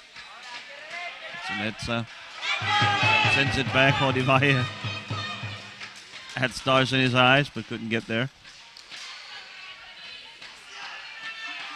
Here comes Metikainen. Probably should pass it to Zumeta. Carl was trying to keep Atsu Ahonen out of the net. Finally, Atsu outsmarts him. Zumeta could have gone for goal herself, but passes it to Oyala's shot. A save. Zumeta. Oh, Villanueva leaves his goal. Ooh. Nice play there by Villanueva, but the Finns are able to retain possession. That's a surprise. Zumeta surely has made a mental note of that is something Villanueva has in his game. Shot and a save. Padilla takes it away. Sends it up court, but That's a great pass. it's Zumeta. He went for the home run there, didn't he? Yeah. All the way down. Oyala, Zumeta, but Padilla now may have an angle here. No, Oyala turns him away. The Spanish retain position.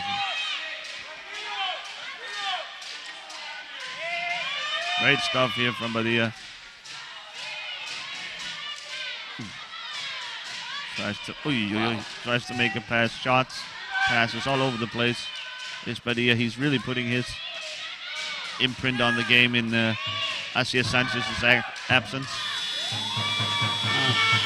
Halftime here in Sursee. It's 4-1 Finland, but the Spanish have really come back into this game well, you'd have to say, and are by no means out of it yet. And then an exciting second half is sure to follow. There's a 10-minute break here between halves, and we'll be right back with more.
Welcome back to Stadthalle in Sursee. The Spanish horns and drums have quieted down just long enough for me to welcome you back. We are in the middle of a fairly exciting, or at least very interesting game between Finland and Spain. Finland has a 4-2 lead. They are the favorites coming into the game, but the Spanish are putting up quite a fight. They are making a substitution, one that Jan and I were discussing during halftime that we would like to see. It's the Sanchez and Padilla lineup, the two handstick players. They're here alongside Jordi Valle and Gabriel Calvo, and of course goalkeeper Mikel Villanueva. The Finns seemed unchanged. It's still Ojala, it's Elrike Itsometsa, it's Petri Metikainen, Anni Kyryläinen, and goalkeeper Atsi Ahonen.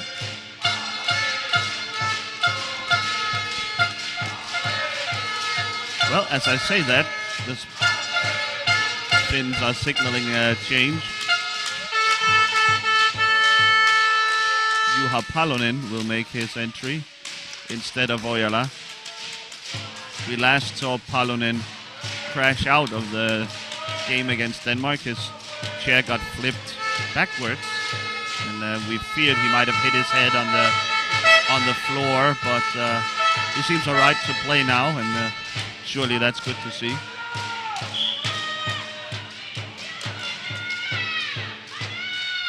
Sanchez will take the playmaking responsibilities.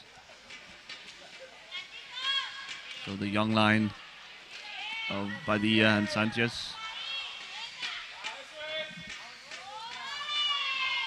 Padilla with the shot, whips the shot wide. Juha Palonen get his chance with the ball.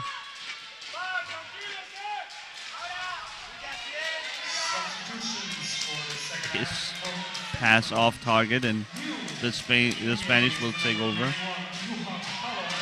He comes at a high speed. Sanchez driving into the Finnish defense. Takes a shot, but it's kept out by Ahonen. Palonen now back the other way. Still Palonen. Met by Calvo. Calvo, a tough defender.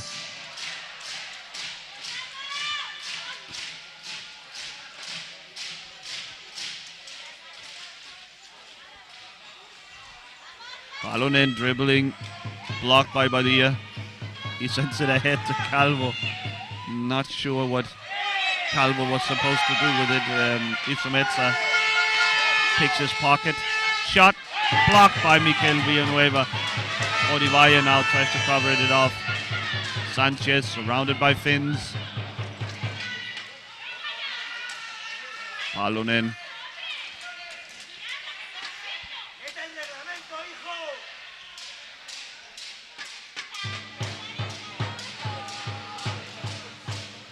Palonen in on goal. Saved by Villanueva. To Sanchez. Oh, nice. Score. Just what we were talking about. The Padilla-Sanchez lineup offers a lot of creativity, a lot of ball handling.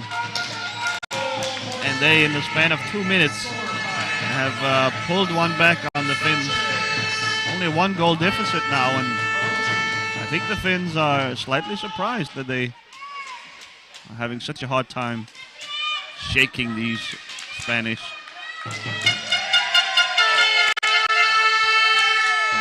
There's an issue with Mikel Villanueva's T-stick. He made a tough tackle on Palonen earlier, and that may have broken his stick. The Spanish been scrambling to find a substitute. They have 2 minutes to do so. It's a bit of a mad scramble because the Spanish haven't brought any other goalkeepers, haven't dressed any other goalkeepers at least.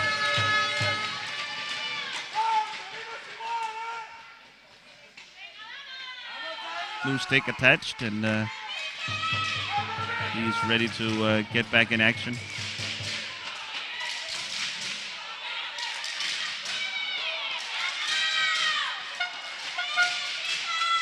Referee Stormark just checking everything's in order.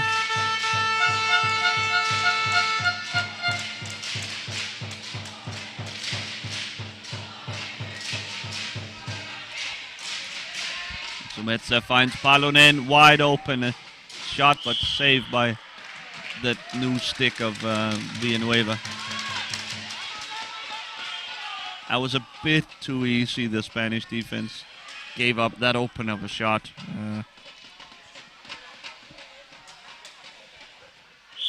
They must be careful with the qualities Finnish shooters. Padilla loses Palonen.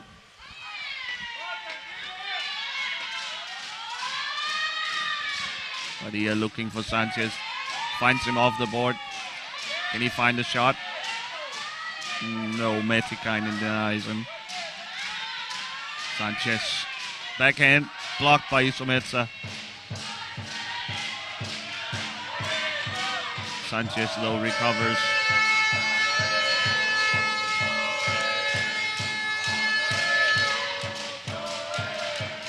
Padilla loses Palonen.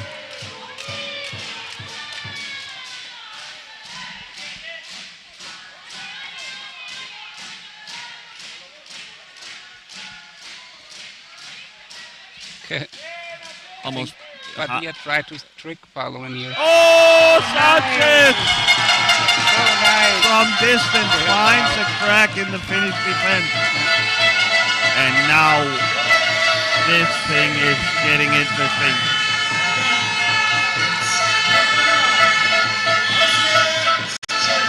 Sanchez around Palonen and just shoots it from way outside in between multiple Finns. Finds a crack in the defense and ties this game up at 4. Now it's interesting, the Finns. Do they have any tricks up their sleeve? It was interesting the way Padilla tried to hide the ball on that play. Almost confusing Palonen. Not sure he bought it, but he bought it enough too. Just enough to spring Sanchez free for a shot on goal. Palonen then will seek to get his revenge. Still Palonen, a block from Metikainen. Oh, turns it over, Padilla collects. Ooh, he sends it ahead to Sanchez. A bit early. Sanchez rams right through the stick of Metikainen. Isometsa picks it up. She's met by Calvo. Sanchez on the other side. Sanchez now lagging. A screening violation from Kiirolainen here on Sanchez, and a book with a green card. And now the Spanish are bringing up Mikel Villanueva, their goalkeeper, to set screens here in the beginning. That's an interesting play. Timeout now, Team Finland. They have plenty to discuss. The Spanish just showed that little wrinkle of bringing up Villanueva to compete for that free ball. Still working on Badia's stick. Excuse me, on Villanueva's stick.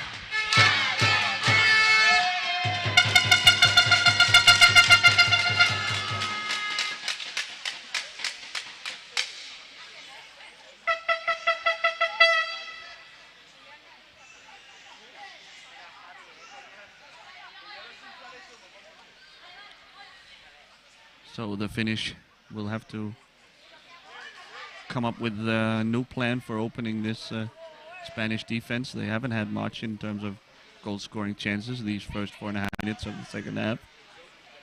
Only really one nice offer from Palonen. He was very open, but saved by Mikel Villanueva. As we zoom in on the Spanish mascot. It's a squid of some sort, an octopus maybe. I'd like to know the Spanish word for it. Well, I can't help you there. What's going on here with the referee?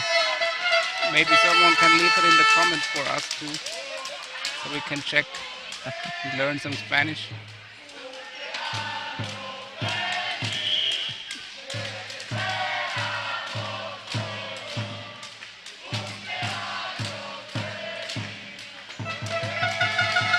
The Spanish fans singing "Happy Birthday." I think Miguel Casado has his birthday today, sitting on the Spanish bench. He is being serenaded by the crowd.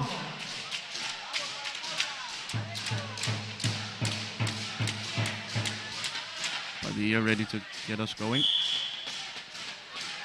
Send it back to Sanchez. Kasper Voironen has entered the game for the Finns instead of Juha Palonen. Oh, Voironen wins the ball himself. He has immediate impact. He's been in the game for 10 seconds. This time around, he dispossesses Sanchez and scores easily on Villanueva, who saves the first try, but can do nothing off the rebounds.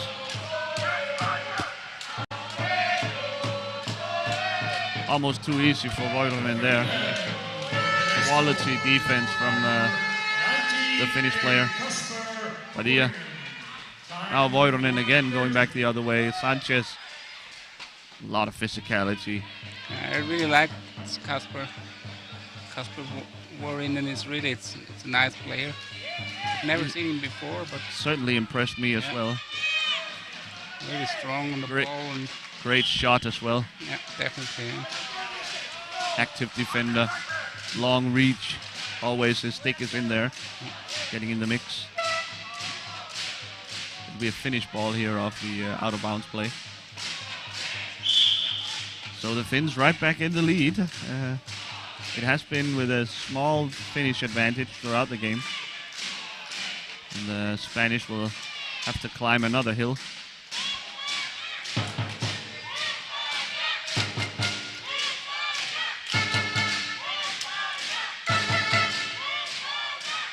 Voironen shot saved by Villanueva.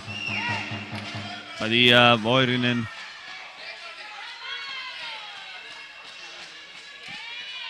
Vallagrau here with the ball, but Isometsa shot scores.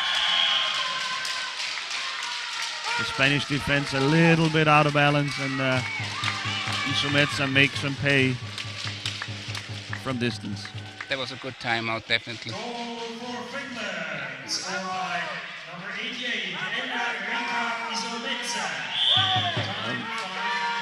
Around the screen from Petr Metikainen, able to turn in the ball. So now the Spanish have dug themselves a hole again, down 6-4.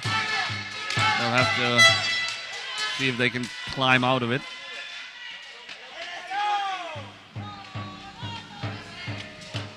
Isometsa back the other way.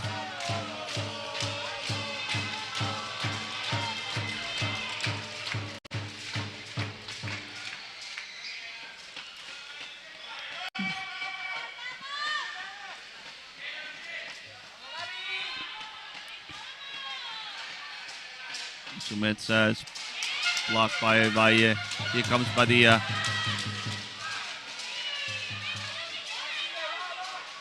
Padilla, Sanchez calling for it.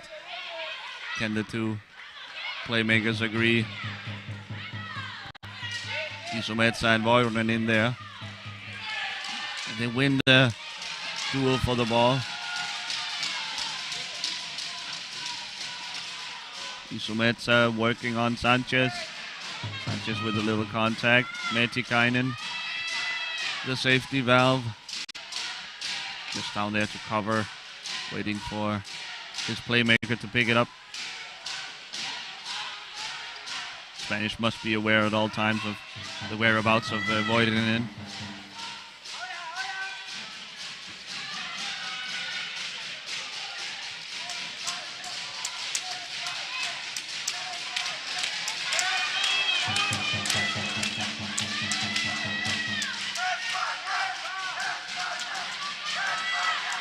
Almost stolen by the Spain defense. Voironen. A lot of fighting going on here. I think Badia will win this. Just behind the goal.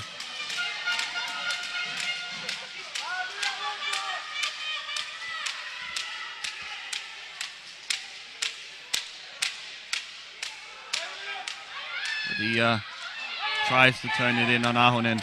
Not this time. Voironen comes to harass him. Another shot and a score! Oh, he just kept working that little corner. And despite Voironen and Matikainen being in pretty good position to try and stop him, somehow he finds a way through. Roger Badia not to be denied. Look at this stuff. Voironen right there. And Matikainen and Ahonen, but somehow finds a way through. Tough luck there for the Finns. They were in great position to stop a shot like that. The power of the octopus.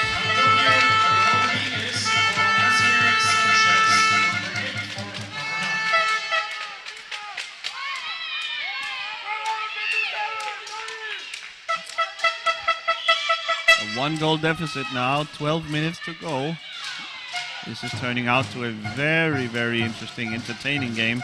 Back and forth action. Voironen, almost had a shot at it. Isometsa. Yeah, we really didn't. I really have to be honest. I didn't really know what we were going to expect here. But yeah, it turns out to be a really nice game. Really entertaining here. Pleasant surprise. Onto the court. It's so entertaining. We miss substitutions left and right. Oh, yeah. Out has gone. I see it. Oh, shot saved by Villanueva. Spanish substitution. Out goes Asier Sanchez, and in comes Rodrigo Fernandez. He was searching Calvo there. Excuse me, Antonio Rodriguez has come in for Spain, number 8. Isomets are attacking. Sends it back to Matikainen. Rodriguez chases after it. Voironen in possession now. Yeah. Voironen against Badia, gets around him and scores. Beautiful stuff from Voironen. Really, he is shining bright right now. So Badia maybe a little easy to get around him here. Yeah.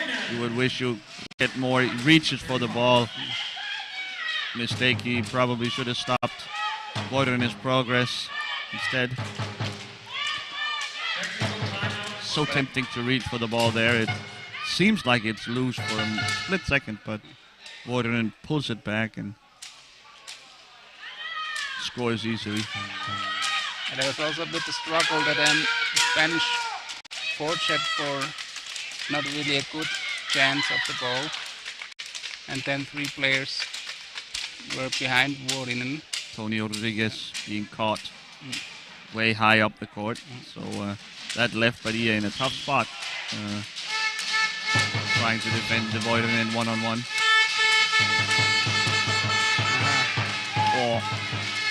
Power meets power. Rodriguez versus Voironen there.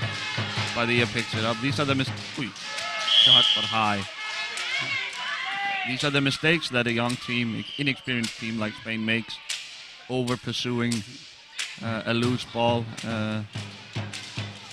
This is something veteran teams can't afford to do. We are about to get Juan Fernandez substituted in for the Spanish. Well, not yet, maybe. They will wait for the next time.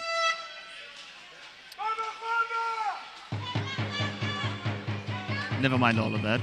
Here comes Fernandez. Juan Fernandez instead of Calvo, Gabriel Calvo.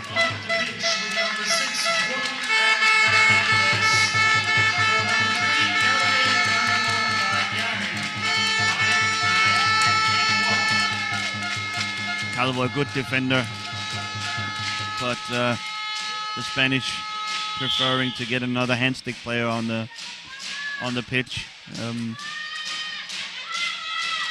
They are down 2 goals, and you need all the shooting, all the passing you can get. And Calvo being a T-stick player, there's just a limit to how much he can help in that part of the game. Voidonen shot. Oh, saved by Villanueva, but the ball bounces away from him and into the net. So it's 8-5 Finland, and that might be the decisive goal from Voidonen here. A 3-goal deficit now for Spain.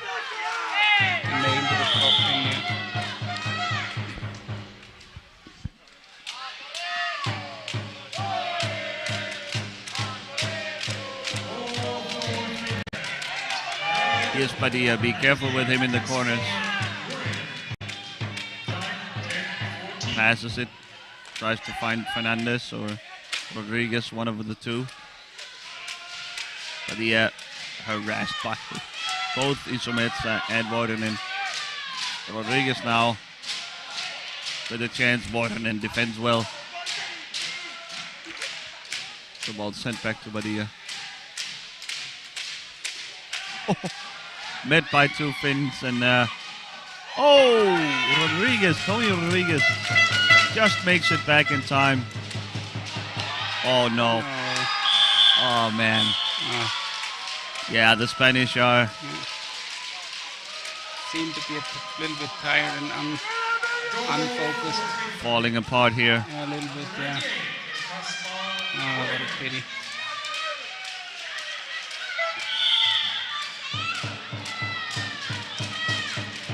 Too bad, the Spanish. They had a pretty good chance in this game, I thought, but 4-goal difference now with only 9 minutes to go. That's probably too big of an ask. Voidonen passes it back to Isometsa. Let's see if the Spanish can right the ship here.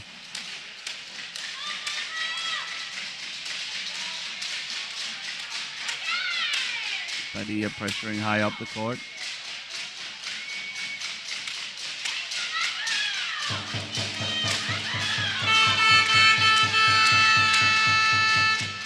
Isometsa to Voidonen. Metikainen. Oh, sent away by Padilla.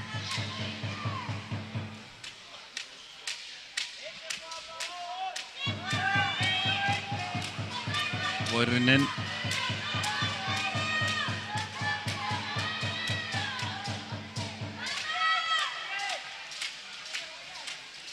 Yeah, Finland definitely the driver's seat now. Isometsa wraps it around for the 10th Finnish goal of the game. Outplaying their experience, I'd say.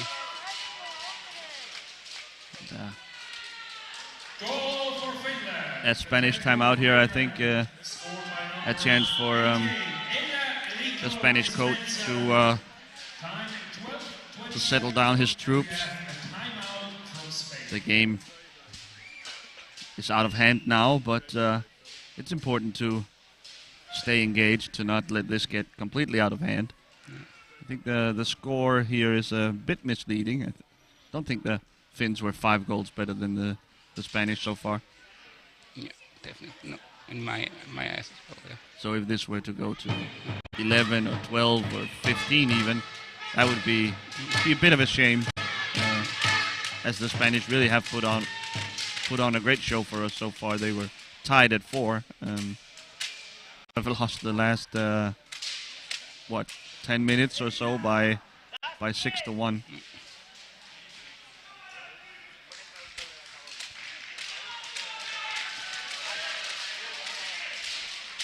Quick look at some of the Dutch fans. They are getting ready to see their guys in action at 6:15.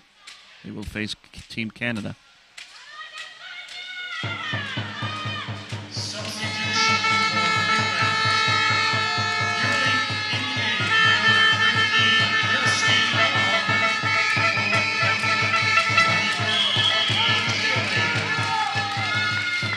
The last one yet to play has entered the game. Jasmi Ahonen.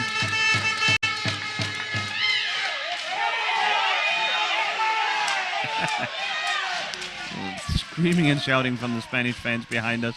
I don't know if that makes it through the screen back home, but they are certainly still engaged.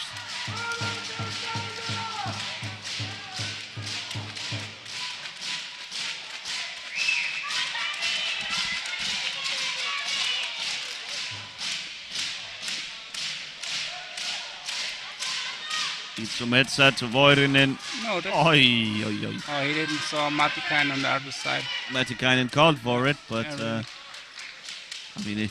Voirinen was so wide open he could think of nothing else but a shot on goal. His backhand misses narrowly off the post.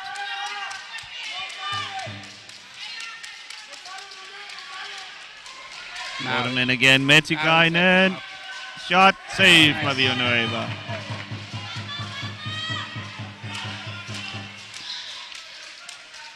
Matikainen, the rare 1-point hand stick player.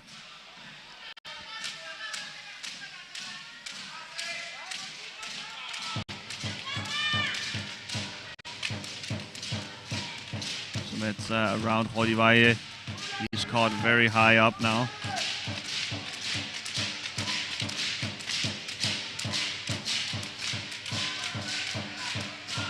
Metza. Met by Fernandez. yeah, she can take her time now. Since we're not in the urgent need of another goal. Calm Trying the to game a little. grind away time here. The Spanish playing keep away from the Spanish.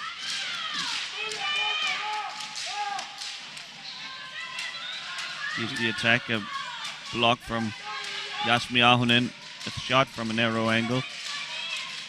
Saved by Villanueva. For now, I think the ball will be in the goal area. And so it was. A goal ball for Team Spain.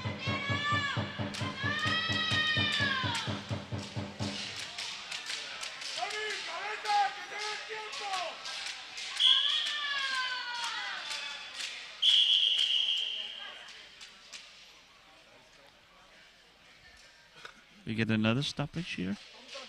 Some of the officials trying to make their way onto the court. I wonder what's going on here. Is it another speed control, maybe?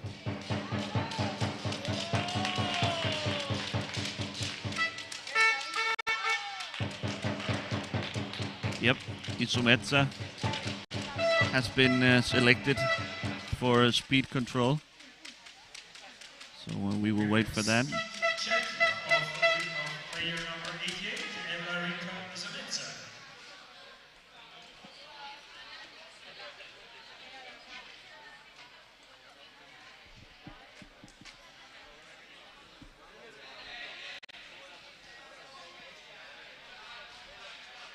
So we await the results of the speed tests here. I'm not quite sure I see the point from the referees. Of course, the rules are rules and they must be followed, but in a game that is well and truly out of hand, only 5 minutes left, not sure I see the point of running a speed check at this late stage.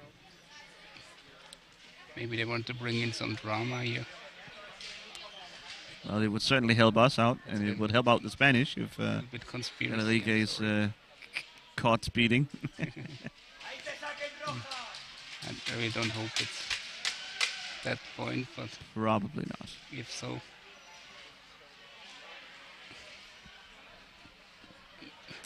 It's all part of the Illuminati plot. it's a little bit too late. Only 5 minutes left for the Source miracle. That would be quite something. Yeah. They're taking their time out there. Yeah, really. Now she makes her way off the rollers.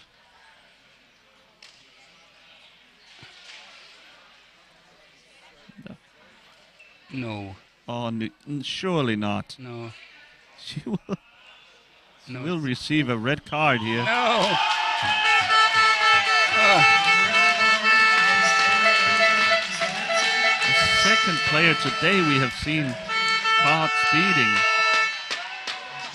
I was really not aware of. I'm sorry. Excuse me? Bad joke. The second Aye, time. Well, so Really? she, little housekeeping, she receives a game match suspension. She's not allowed to return to the game, and her teammates must now play short-handed for 5 minutes, which is just about the exact remainder of this game. And even if the Spanish are to score, the Finns will not be allowed to bring in a new player. They are allowed, of course, substitutions if they wish. But always keeping in mind that Elrika's classification points are still counting towards the team total. So they can't just change sub in anybody. So the Spanish given a lifeline here. Can they make up 5 goals in 5 minutes while playing 5 against 4? Little drama here at the end. Are the Spanish preparing Asier Sanchez to come back in? We saw the Italians play Team Holland earlier this afternoon and earlier today, and when Patrick Soto was sent off for the same reason, the game got completely out of hand. It changed on a dime. It was a pretty close run affair up until that point, but the Dutch just kept piling on goals in that 5 minutes. So maybe the Spanish can do the same here. They need to hurry up a little bit. After all, they need to catch up 5 goals in 5 minutes. Shot saved by Ahonen. Padilla still searching. One of his another one of his corner shots. Ahonen, bit too inexperienced for that sort of thing. Padilla and Rodriguez. Padilla with a shot blocked by Voirinen. Voirinen certainly a candidate for player of the match, scoring multiple goals and playing great defense. Look at his reach here. He's trying to keep Padilla away from the corner.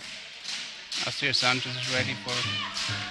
Yeah, I was just wondering, this is the exact situation where a guy like Sanchez, who can do something creative and unexpected, they make the change. It's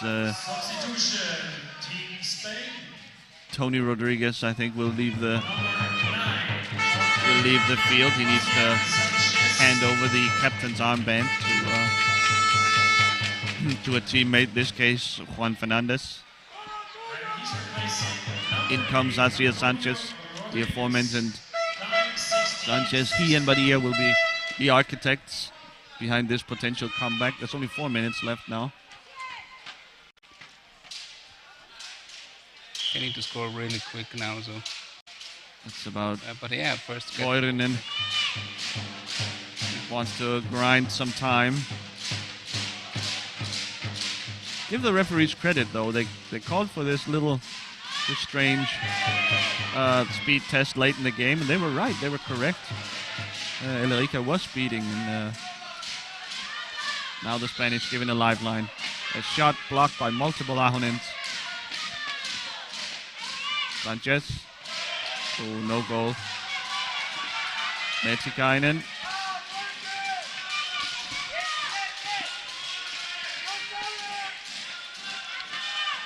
The Spanish need to work more with screens. Really, it hurts. They need better screens. Time is ticking away. Yeah.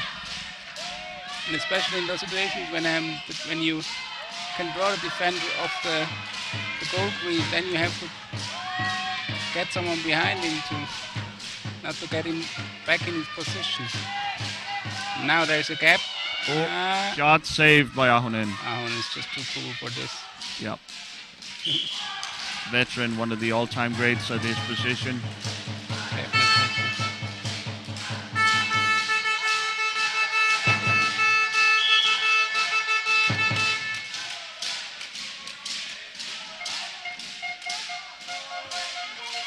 Yeah, I'd say Finland is going to hang on here. Too cool for this sort of thing. Voivonen sends it to Metikainen. The Spanish need to bring some pressure. Metikainen sends it ahead. Now put the screens there. Need to be quicker with the screens, the Spanish do. Oh, that. Man, the net was moved. I thought it was a goal for a moment. But Metikainen collects. Voivonen. Pretty good job of the Finns here salting this game away. Yeah, impressive. Without being a man down and all. Not really getting hurt. Not getting carried away, just carrying on with business.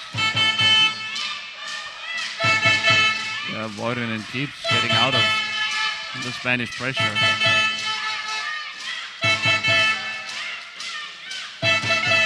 Voivonen eventually is surely to, oh man, he gets it to Metikainen by hook or by crook. Metikainen now alone, he sends it around the boards. Finally Badia can collect. Voivonen still fighting for it. Fernandez met by Ahonen, Metikainen there.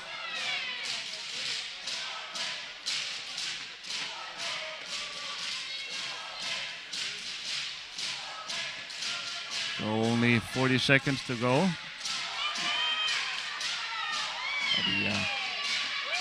Badia.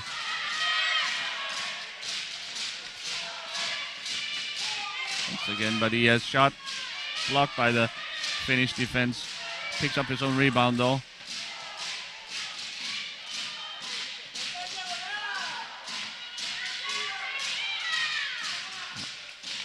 Time ticking away here. We'll give it another goal ball, I believe, if Ahonen can keep it under control.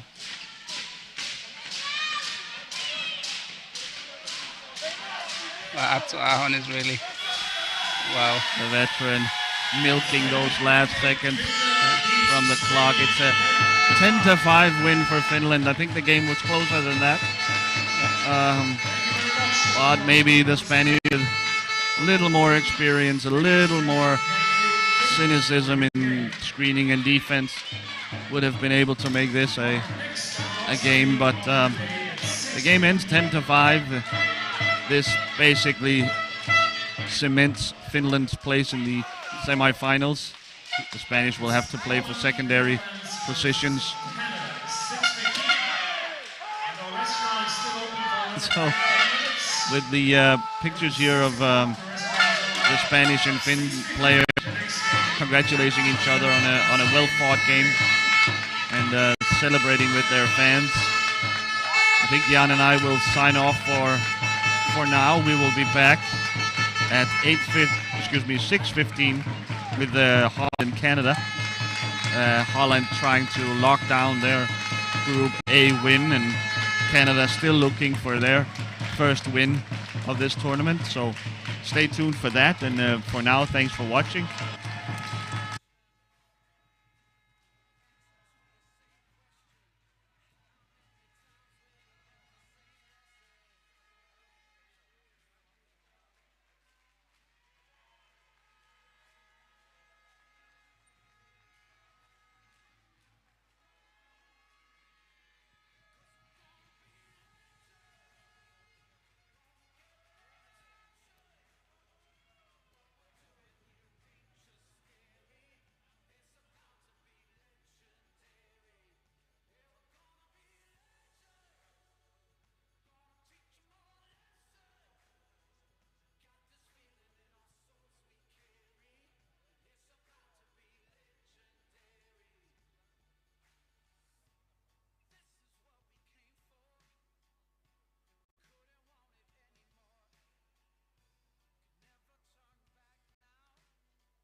today in the morning.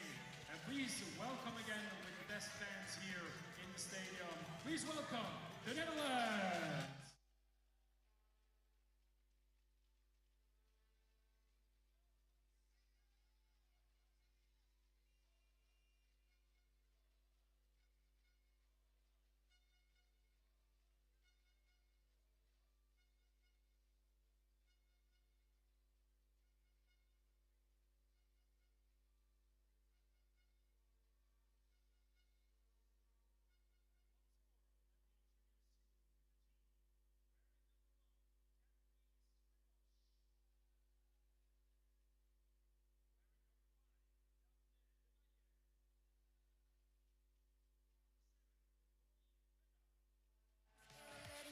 And the captain for this game, number 21, Steen van Zon.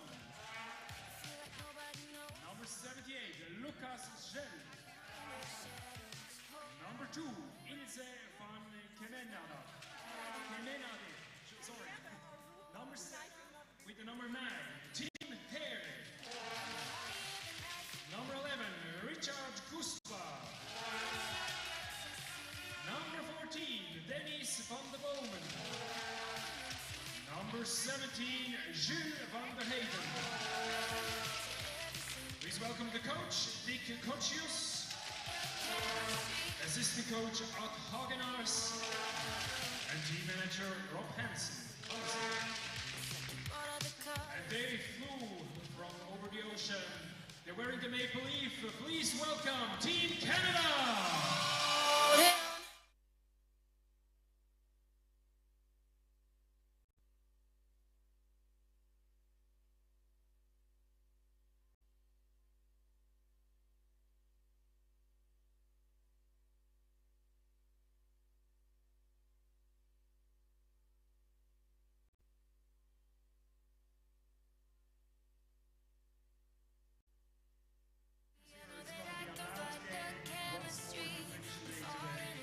Let me introduce you to the team. Number 17, Jaden Shaban.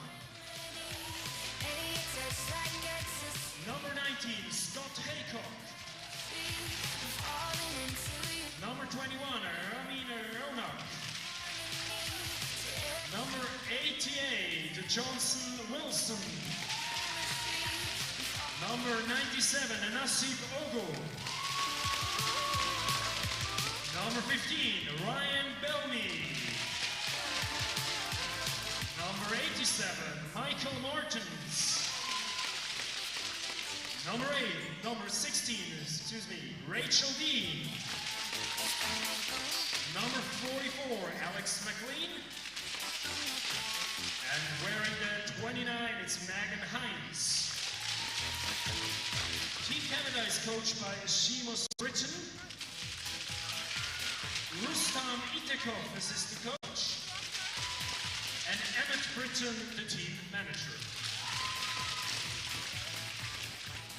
The referees for today's game, Fabrizio Iotti, Matthias van Hover, Fabrizio Imparato. And now, ladies and gentlemen, you may stand up and enjoy the national anthem of the Netherlands.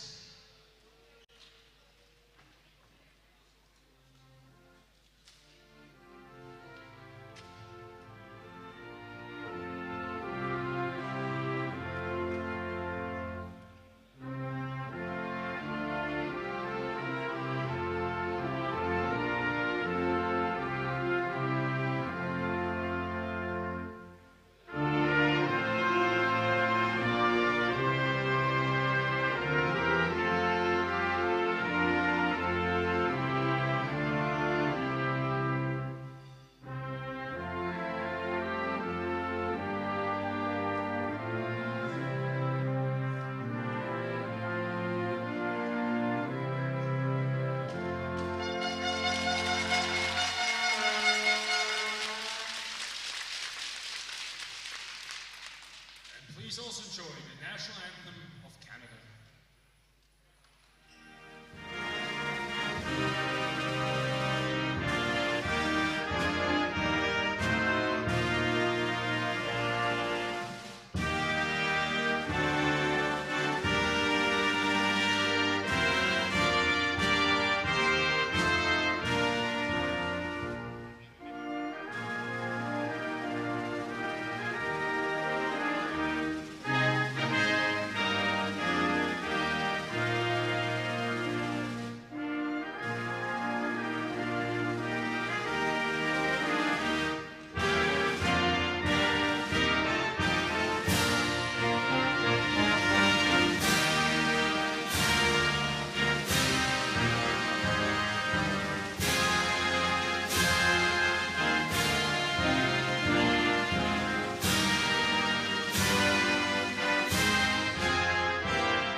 Welcome back for a final time here today in Stadthalle Sursee, where we are about to get ready for the final game of the day. This is game number 6 today. Canada versus Team Holland. The Dutch, of course, the pre-tournament favorites. They have taken control of Group A after their win against Italy earlier today. And they are sort of in a one-on-one with Team Switzerland. They will be facing off tomorrow. So as a sort of dress rehearsal for that game, here they face the up-and-coming Canadian team. Team Canada still looking for their first win at these finals. They have, to be fair, struggled so far, taking a couple of big losses, but not to be discouraged. They are here to learn. They're here to continuously improve, and they have indeed improved by a lot since the last time we saw them. So step by step, steady on improvement. Pretty soon we're going to see them join the European teams atop the power chair hockey world. Starting lineup: Stijn van Zoon for Holland, the captain.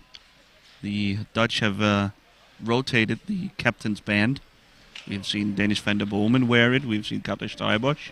I think even Caminada had a game where she acted as the captain. But now Stijn van Zoon hasn't played a lot so far, but he will get a chance here against Canada. We have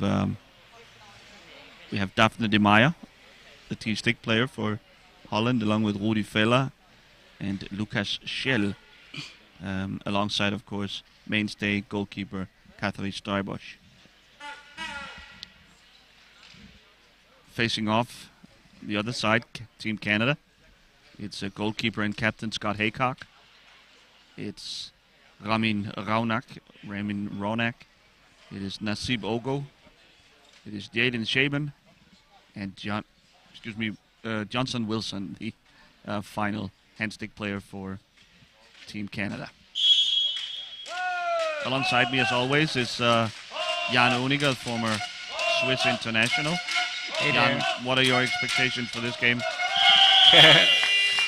Just exactly what happened right now. The Dutch, of course, major favorites for this game. Yeah. No, I really hope Canada can fight in a little and put his teeth into the legs or the wheels of the Dutch. Yeah. Team. But it's really, that's a huge gap between those two teams. I mean, just like years and years of experience and just a young Canadian team. So, I mean, young, just like not experienced and not on this level. So, yeah. It's maybe not a young team, but a young program. Absolutely, yeah. Thanks. A young organization that have so much to learn. It's tough being a team like Canada, trying to pick up the game from so far away. Of course, the European teams have been doing this for a long while, and they know all the ins and outs, all the tricks. And Canada really only ever gets to play the European teams every 4 years or so during these World Cup matchups, and it's hard to develop a culture in a program. Nasib Ogo, though, searching for a weakness in the Dutch defense.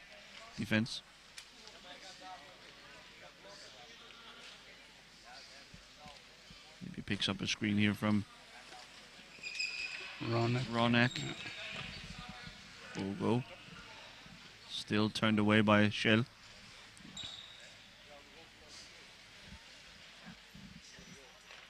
The Dutch purposely sitting back here, letting the Team Canada get their feet wet.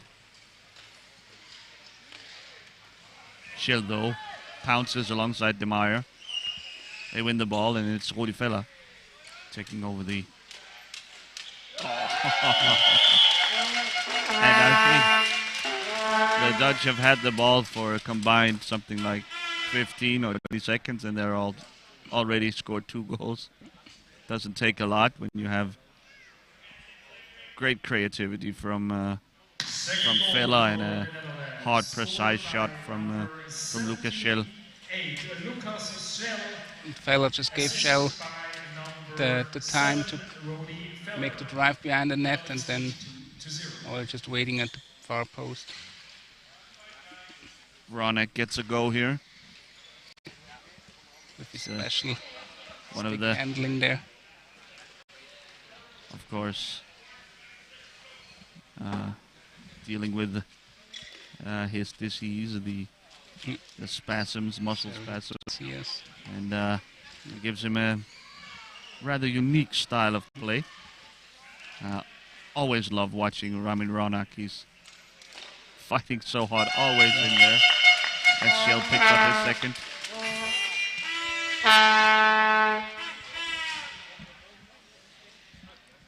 Third goal for the Netherlands after 2 minutes 48 seconds. Again, player number 78, Lucas Schell, on an assist of number 7, Rodi Feller. Ronak then.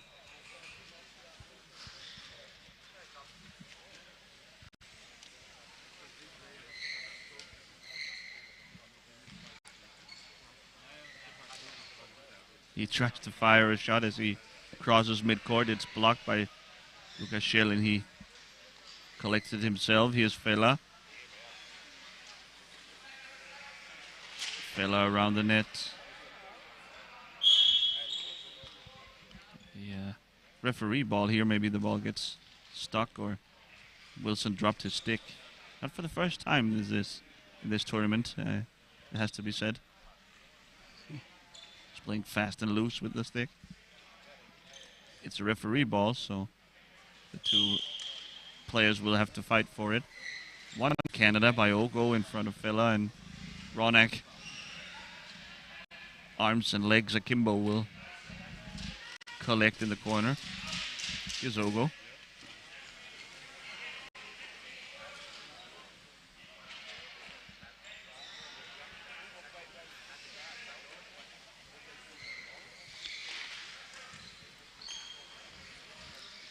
Very impressive how Schell also shields the ball so well.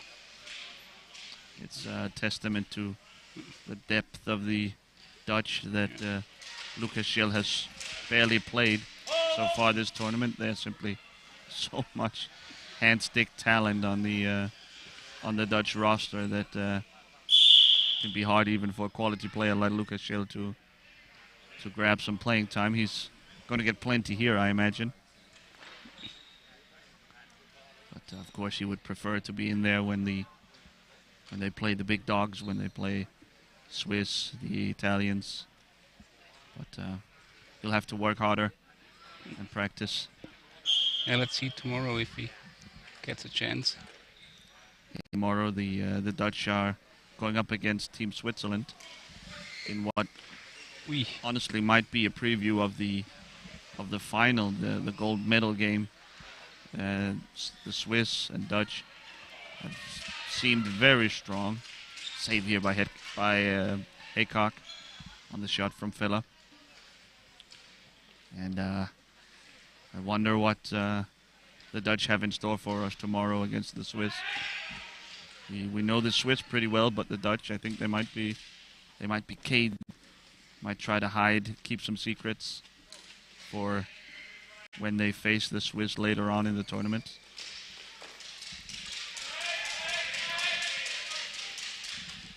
The defense stiffening up, tightening up a bit for Team Canada. And, of course, just as I say so, Lucas Schell finds his way through and punches in goal number 4 for Holland, for the Dutch. Goal for the Netherlands is the third of today for number 78, Lucas Schell. A 5-minute hat-trick here from Lucas Schell. Nothing to sneeze at.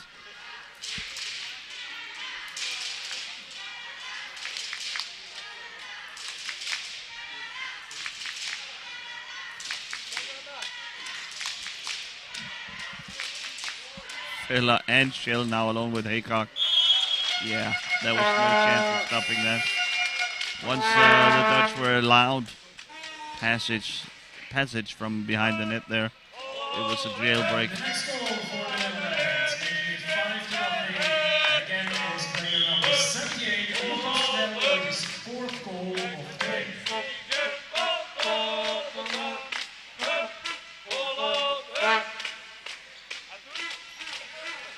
The Dutch getting closer to that 1 goal per minute pace we have seen a couple of times in this tournament in the early in games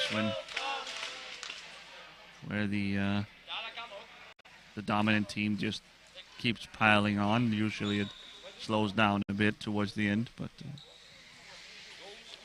if anyone can keep up that pace, it's going to be the Dutch. Van Zoon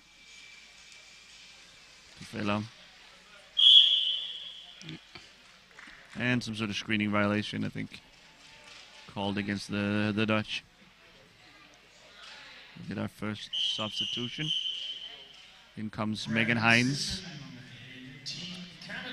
And out goes Jaden Shaban. To the field with the number 29, Megan Hines, replacing number 17, Jaden Shaban.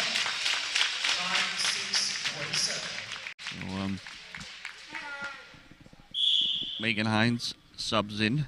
That means that now actually there is a bit of experience for the Canadian team in there.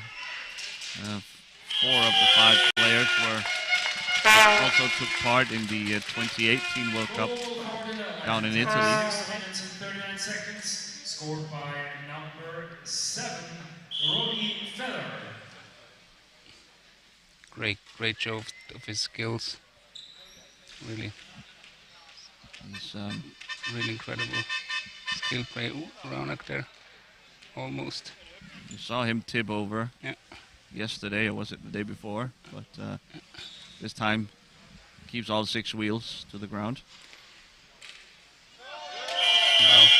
Just easy passing and shooting. I mean, when it's way easier than it looks, this, folks. But once you can do it, you can keep doing it over and over again, and the Dutch can do this all day. His 5th goal of the match.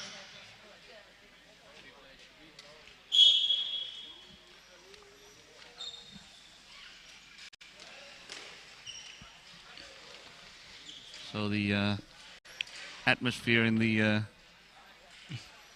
arena here has tempered down quite a bit. We just got finished watching the Spanish team, who have very active and loud fans. The Dutch fans here a little bit more measured. They can tell that the Dutch are going to win this game easily. Off the crossbar. They somehow call this a goal. Interesting. Well, the rebound ends up with the Feller, I thought, so he punched it in. Jan, shouldn't a shot on the crossbar be called a high ball? Yeah, like you said, you mentioned that in the other game before, yeah. I also expected it's going to be a high ball, so yeah. I think that would have avoided the goal. I'm a Definitely. little surprised by that. That might prove crucial in some of the later games during this tournament. Of course, it's not of huge importance here. The game already over in terms of the competitive portion of it.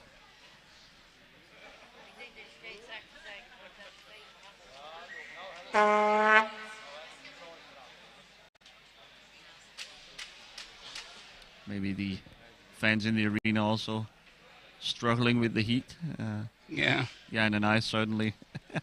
Can someone bring a fan down here, please? some ice chips maybe. It has gotten really hot in this arena. Of course, a heat wave washing over Central Europe, where Switzerland no exception.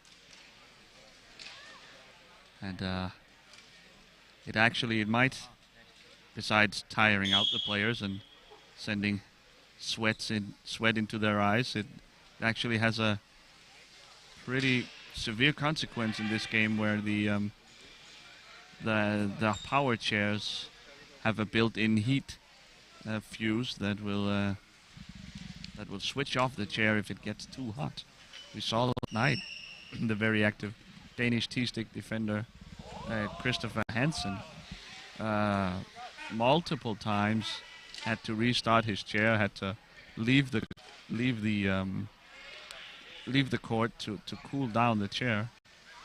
I think a Spanish player as well had to last night, and so it's actually a bit of a concern that the temperature gets so high. And you'd imagine once we get to the finals and the semifinals, the arena will be filled with fans and a lot of activity going on, and of course a lot of driving around. It's going to be intense and not a lot of standing still, so it could be an issue going forward. Making it 9-0 for the Netherlands.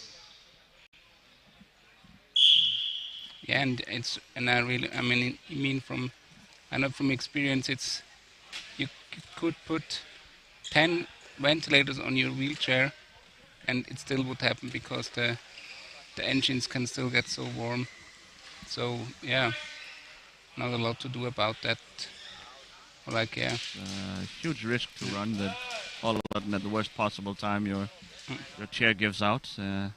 That might force teams to rotate a little bit more to keep players fresh, first of all, but also to keep the chairs cool. Johnson Wilson here with the interception. Fella takes it back.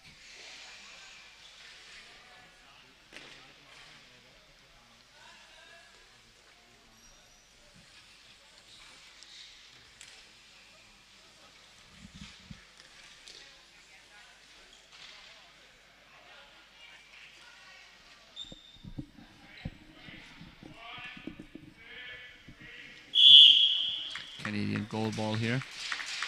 A rare turnover for the Dutch. And let's see if Ogo will try his hand attacking.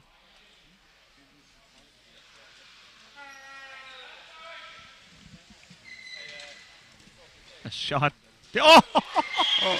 Deflected by Shell.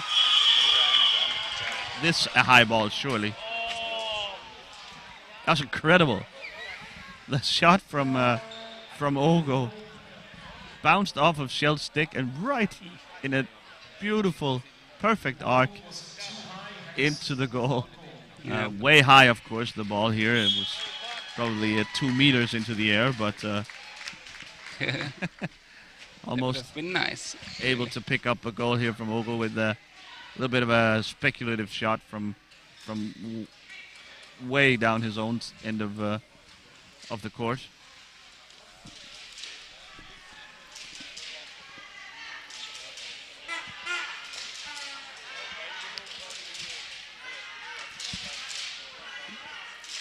Johnson Wilson fighting with Fella. Hines there helping out. Wow. Wow. Franzone finds himself all alone. Yeah, the Netherlands are still at their goal per minute rate. Yeah, just barely.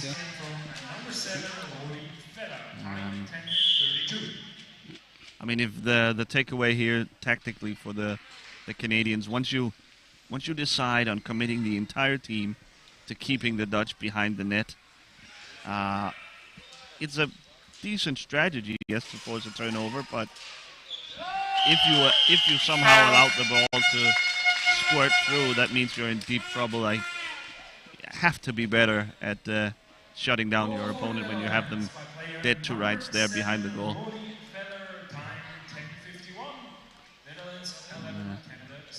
The Netherlands again to that 1 goal a minute pace. But in 9 seconds they'll have to score another one.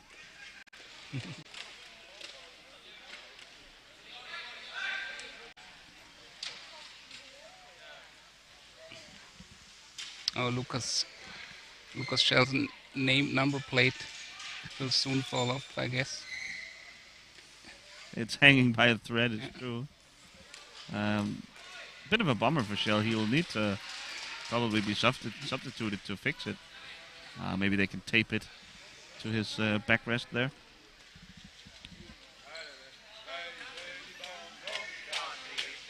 Maybe he can make it to halftime. Here's Villa.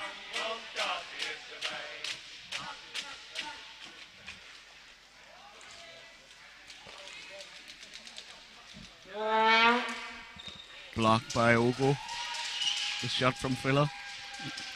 Excuse me. Even the Dutch fans are too tired or have too warm to sing here. Yes. All alone. Oy, oy, oy. Shell whips it way out of bounds. A high ball, obviously. We get the Canadian substitution. Substitution on Team Canada. Going on to the pitch, number 16, Rachel Dean, replacing number 88, Johnson Wilson. Johnson Wilson will leave the court, and in comes Rachel Dean. Time 12:03. Jules van der Heyden gets also ready for a little shift in this game. In the meantime, Ronak will try and create something for Team Canada. Oh. Spin shot, fella wins it, yep. And here's Shell.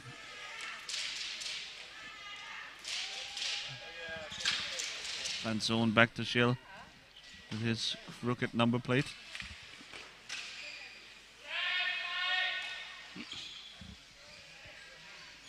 Fella will follow Shell around the net.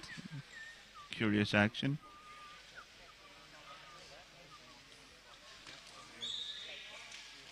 Shell. Fella. Shot. Score.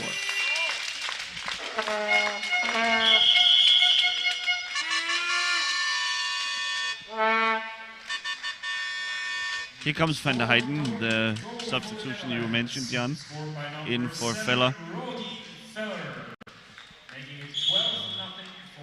Very happy to see Van der Heyden in the getting back in the game, because the last time we saw him, he had to leave the court in the game against Italy, holding his leg. He suffers from a disease that gives him very brittle bones and doesn't take a lot of contact to actually fracture his bones. So I was afraid that was what happened there, but certainly he wouldn't play with a broken bone. So I guess we can conclude that he's okay. Oh, finds the back of the net here.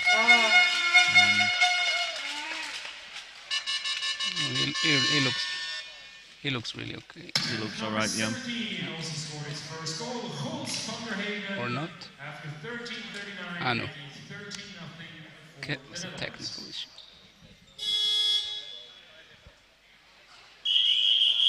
Timeout, the Netherlands, after 13:39. So with a bit over 6 minutes to go in the first half, the Dutch will make use of their timeout in this half. I think it's more refreshing timeout. We have seen about this time in games where the score has been this lopsided, the team ahead would call a timeout and then maybe change strategies, trying to do something a little more creative go away from their main strategy and maybe set up a T-stick player for a goal or something to that effect. Maybe that's what's going on in the Dutch huddle. That's the most un-Dutch thing I heard at this World Cup so far. You don't think that's possible, Jan? Well, the Dutch known for their no-nonsense approach. Yeah. We're gonna shoot. We're gonna keep shooting until you stop it. So maybe not. Maybe not even the Dutch will make that such a change.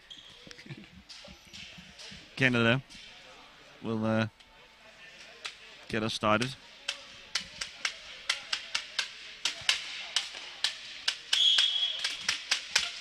Yeah, and I mean, I didn't mean it disrespectful.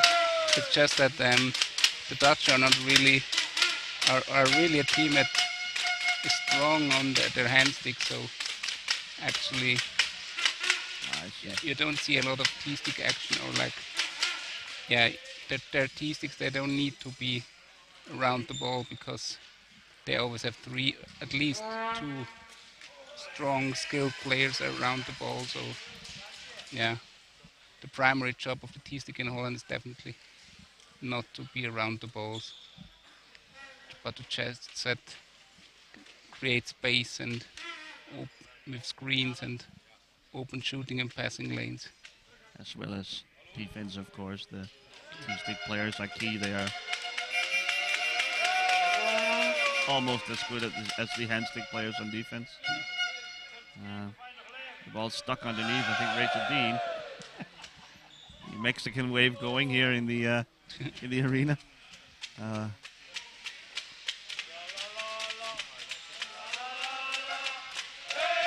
Dutch fans have woken up.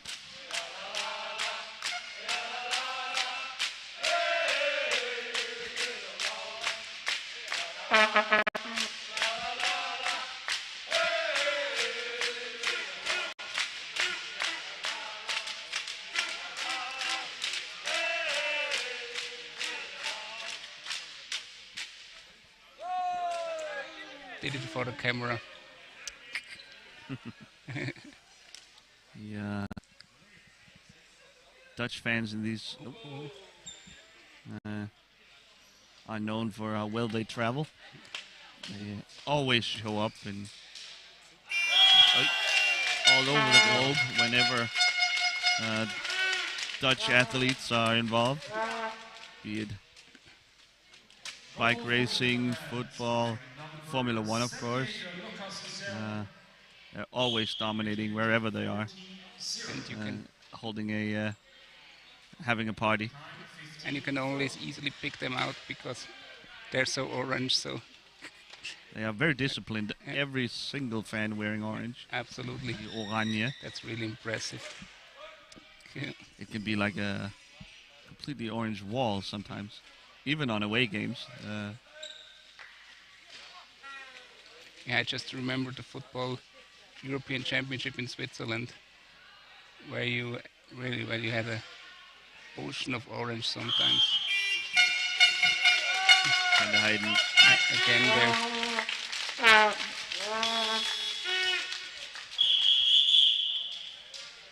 We will have yet another substitution. Out goes Lucas Schill.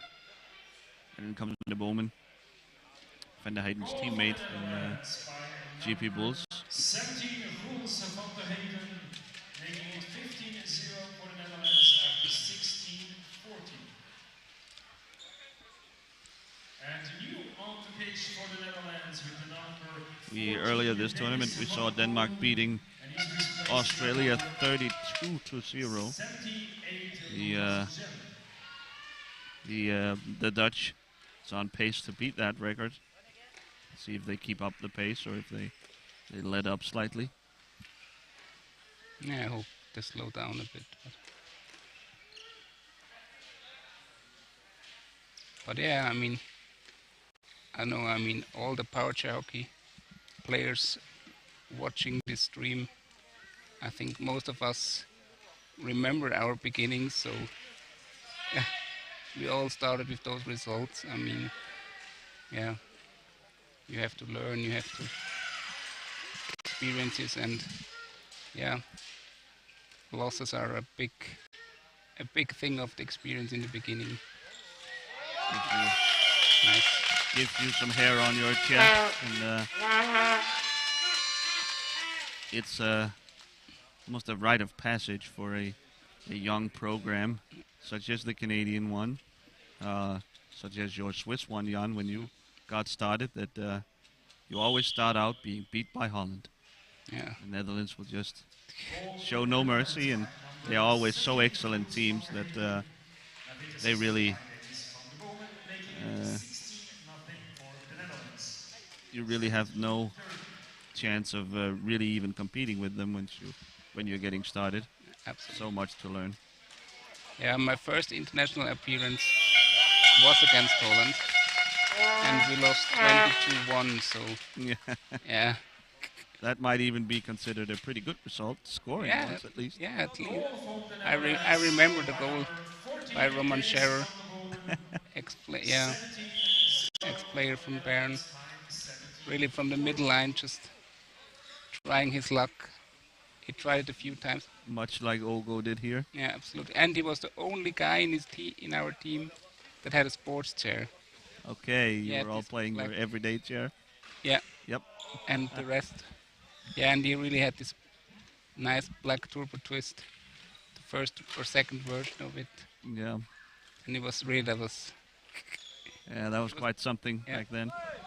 And that was like a kid's birthday when he got it, so really, really nice. Like, I remember it really so well. And I mean, at this World Championship, European Championship, we lost against Belgium with a really high margin, and also I think against Italy. So yeah.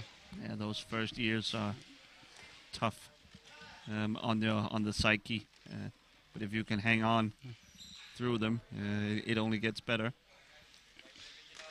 Speaking of sports chairs, the Canadian teams are all, except maybe for Scott Haycock, playing in their in sports chairs. That's a big difference from the last time, 4 years ago, when, as you described, many of the players were playing in their everyday chair, the chair they use privately around the house. And of course, the performance on those chairs aren't nearly as good. And it's going to take more than technological advancements from Team Canada to catch up to Holland, I'm sure. But only time and hard work will get you closer.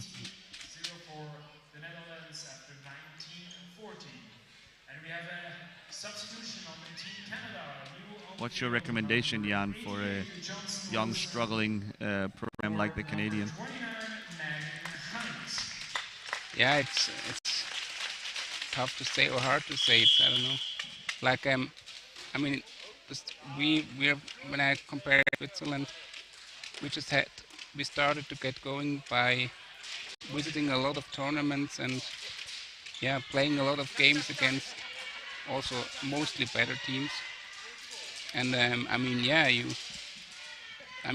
during the game you're always worrying and you can get frustrated, but in the end everyone can get something out of this. It's all worth it in the end. Yeah. Ooh. But I mean, hide behind his back. But that's a bit the difficulties that you mentioned in the other game where we commentated Canada. It's like, I mean, it's nice that they have a program, but it's really difficult for them to find the games that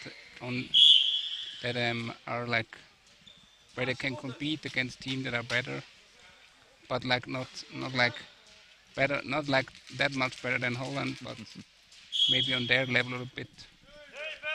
Yeah, maybe a bit better, and I mean that's really difficult for them. The first half coming to an end here. It's 18-0 in 20 minutes of action. It's owing to the large difference in talent between the two teams and experience and all that kind of stuff Jan was talking about. We'll rest up, cool down now for the next 9 or so minutes, and we will be back with you for the second half.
for the final time today, I would like to welcome you back to Stadthalle in Sursee, Switzerland, where we are ready with our second half of Game 6 of today. It's Netherlands and Canada going at it. It's quite a big gap in skill and talent here between the two teams. Holland is up 18-0 at halftime. So it's quite a massacre so far, but the Dutch showing no signs of slowing down. Here's a pass across, and the Hayden find it. The Canadians are just trying to limit the damages. Two substitutions on the Netherlands during the break. Newly on the field with number 11, Richard. So as the stadium announcer points out, the Dutch have made two substitutions during the half-time break. Ilse van Kamenade and Richard Goudswaard entered the game instead of Van Zoon and De Meyer.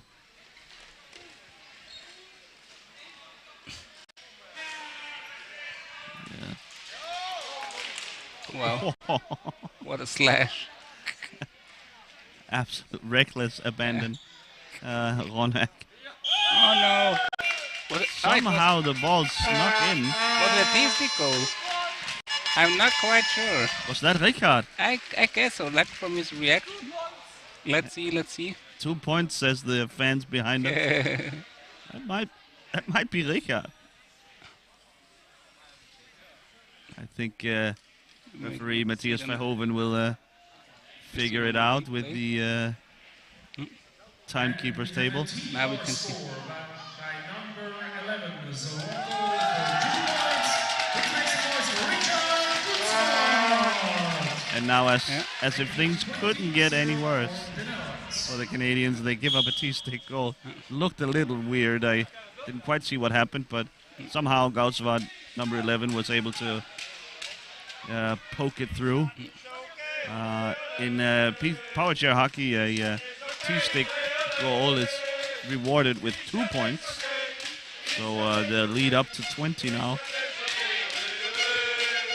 We have seen quite a number of T-stick goals the last couple of days. Yeah, what is this, number 4? Yeah, that's number 4. Yeah, Jan is keeping track. Yeah. Jan, a T-stick player himself. So he's keeping notes on that by 4 different players. Yeah, this club is growing.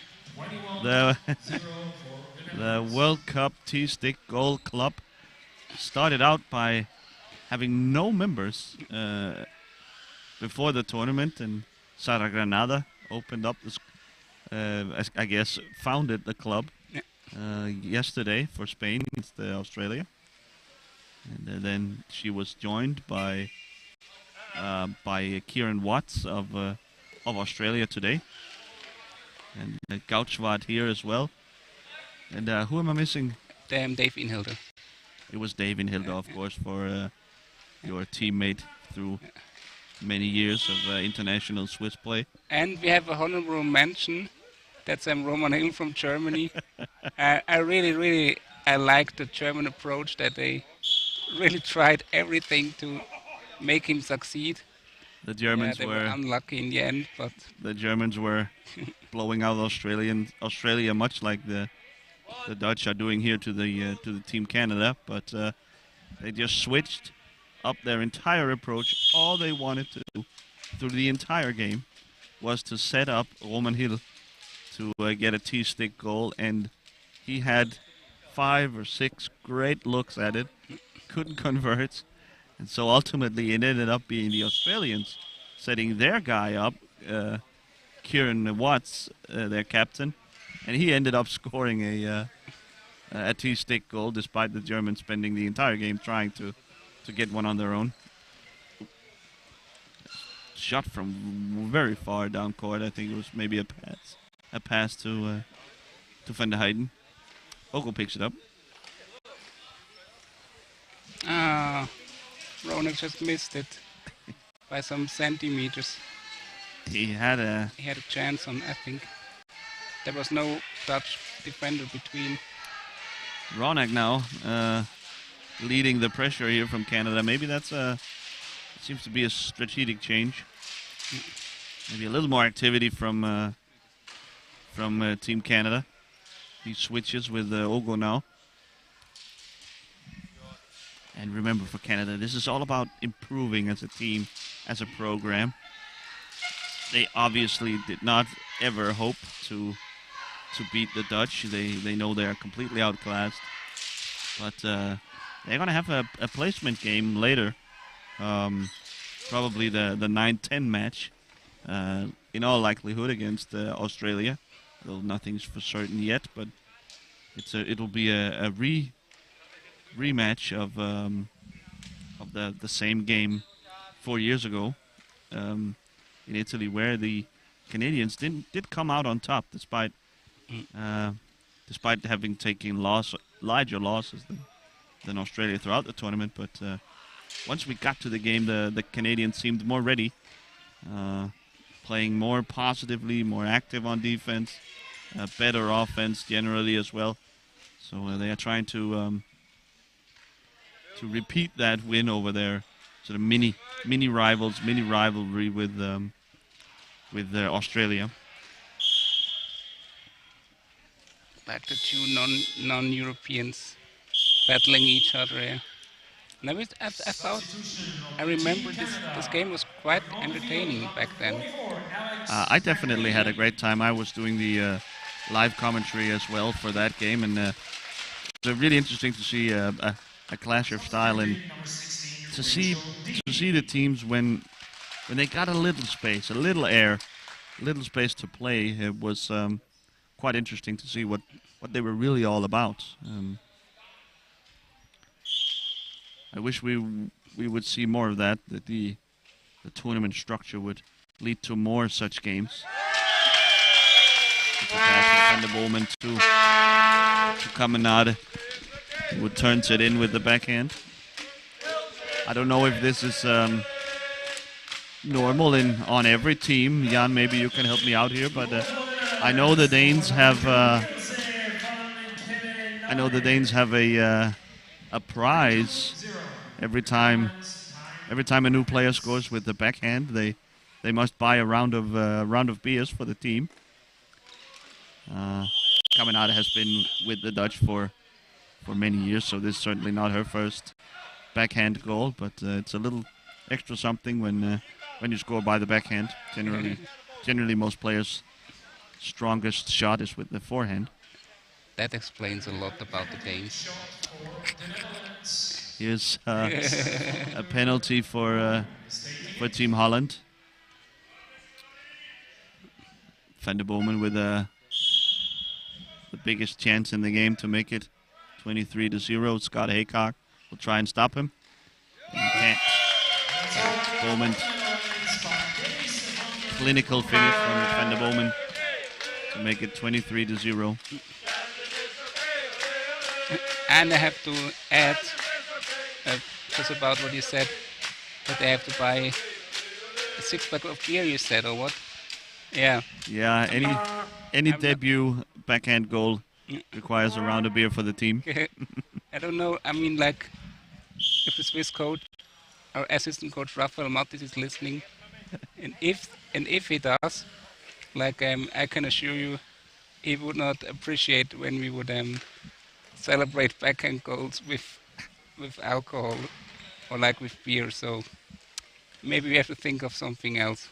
Since the introduction of that little rule or tradition, alcohol has been banned in the Danish camp as well. So they are actually keeping score. They're keeping a running tab open, and they will settle after the tournament at the team party, I think. So yeah.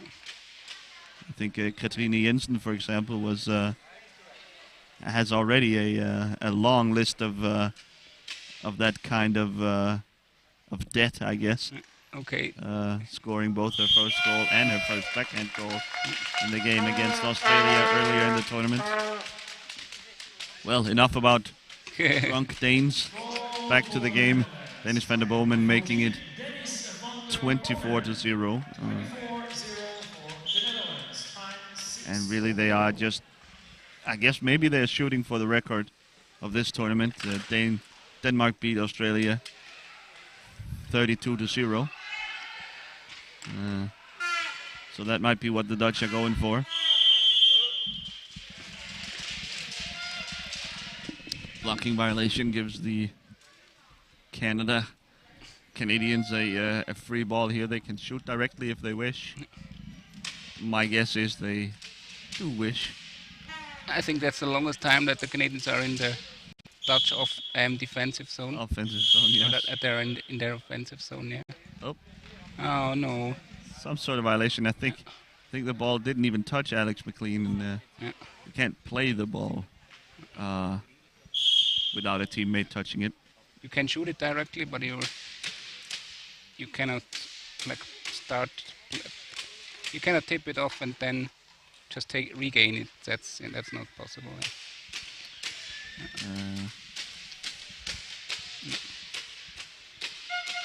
Alex McLean has come into the game for Canada during our alcohol talks. Our alcohol talk.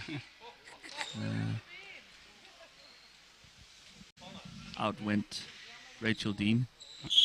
They have another substitution lined up, and I think they'll get to make it now as Fabrizio Iotti, the third referee, has completed checks of Jaden Shaban's chair. Long pass, almost intercepted by Ogo. McLean and Ogo combined to win this ball. Yeah, the Dutch really took a lot of speed out of it.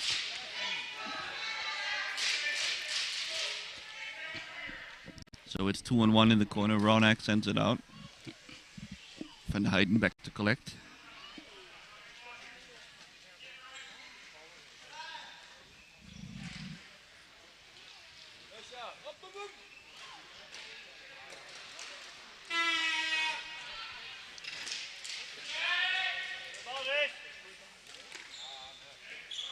Van der Bomen with a snappy backhand pass towards Van der Heijden.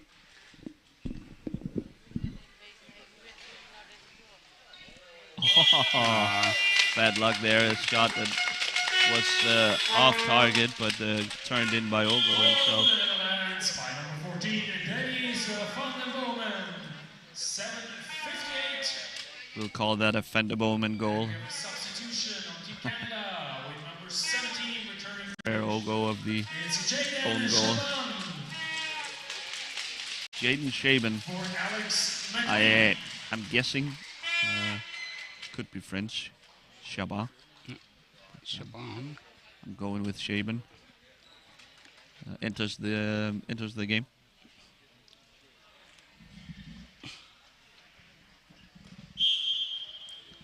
It's a short stint for Alex McLean. Yeah.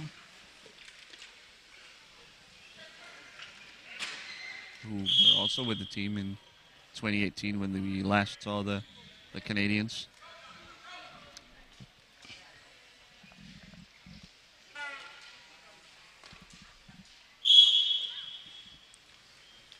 Team here is also ready for short shift in this game. Along with Stein van Zoon. He's been in already. Shaban now. Van der Bomen.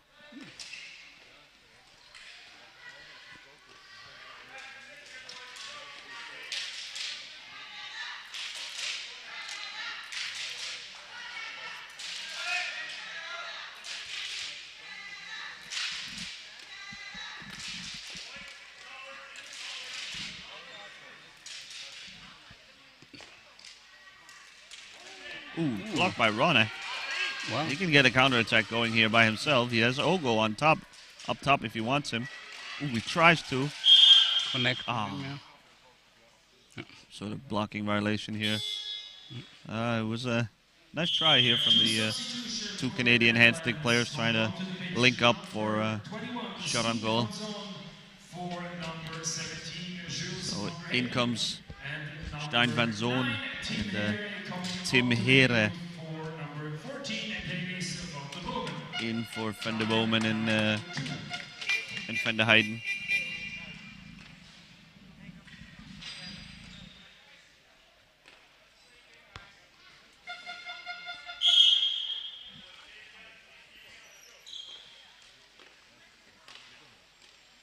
We haven't seen the new Dutch lineup of the new chain of Here, Van der Bomen, and Vella or Van der Heijden. We got a glimpse of that during the Italy game. Van der Bomen has been reclassified from 4 classification points down to 3.5, which opens up a new list of possibilities, a new lineup for the Dutch. If they bring in Strijbos and Gauschwatz, who only counts for half a point each, they can get an amazing amount of hand-stick talent on the court at the same time with Here, Van der Bomen, and either of Vella or Van der Heijden. Here goes Here around the net. Haycock there to stop him.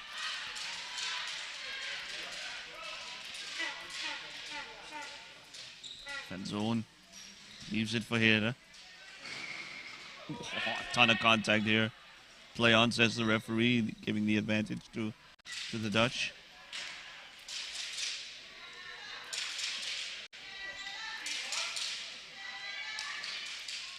There behind, there's a big gap.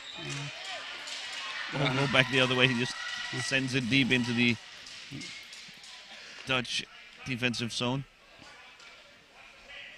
Always on the edge of control is Ramin Ronak.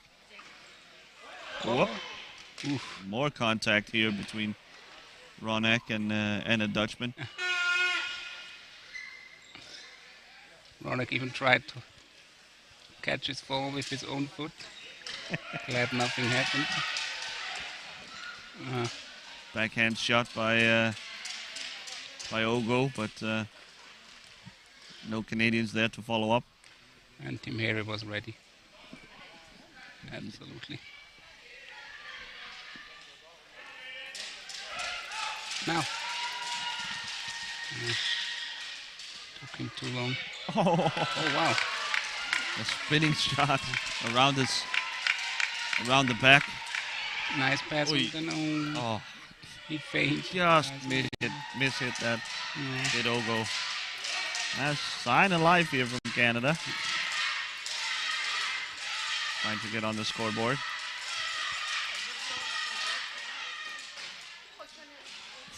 Ton of contact in front.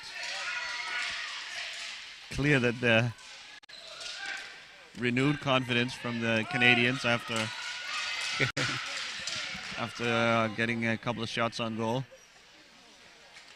Doesn't take a whole lot to turn that frown upside down. Oh. Canada defending well.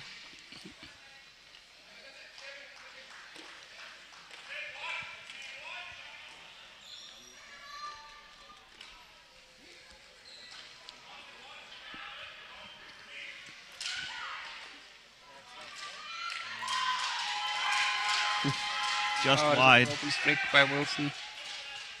And Wilson broke his stick again. Shaking his head.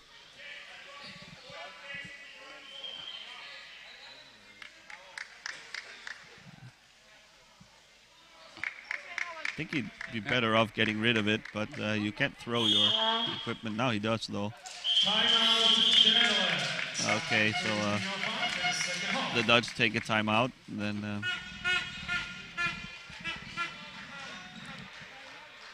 Johnson Wilson knows what to put on his wish list for his upcoming birthday. He needs another stick. Probably he brought a reserve, but he hasn't been going through equipment pretty quickly this tournament.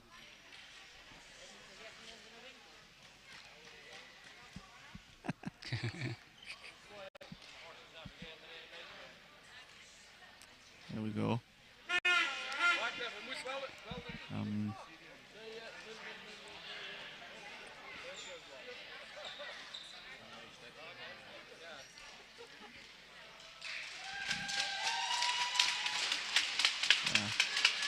The Dutch not even huddling up on the bench here during their timeout. It seemed like it was almost to help Wilson out. Oh, now we get the timeout after a technical timeout first to allow Wilson to fix his equipment.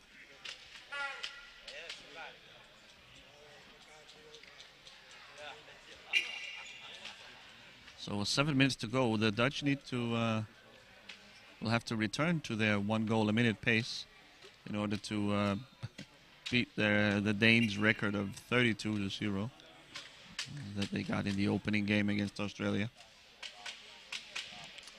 It's I don't know how valuable that type of distinction is. I think both the Danes and the Dutch today could have scored many more goals if they really wanted to, but nevertheless, it's a spot in the history books.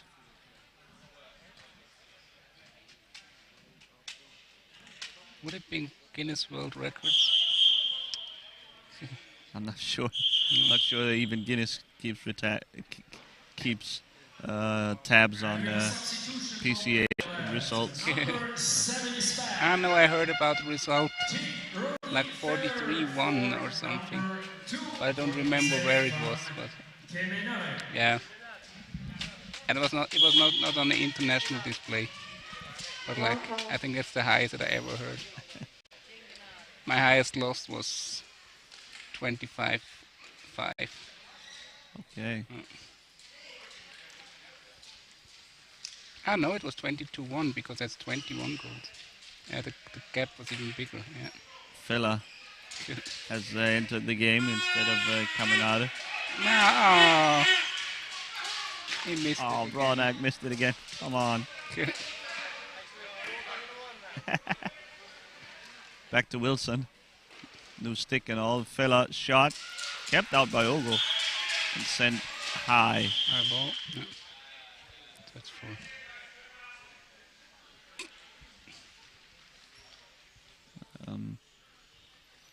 It shows you Fella subbing in for Caminada. It shows you the Dutch not even making use of all their 12 classification points. They were at 9 at one point, I noticed. So I think now they're up to 11 maybe. They still have 1 to work with.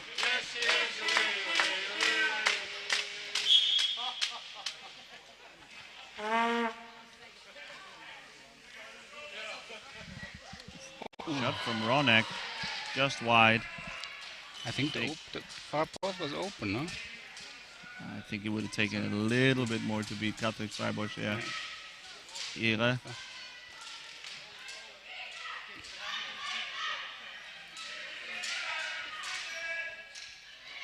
Oh!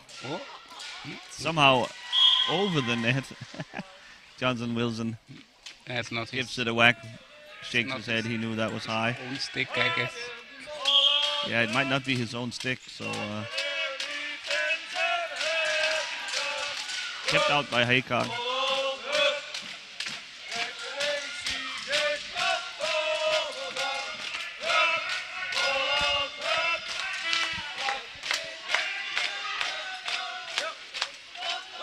Oh, Here.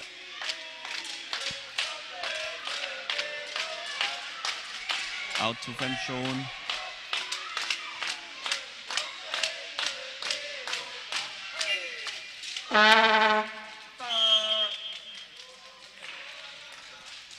Have a referee ball.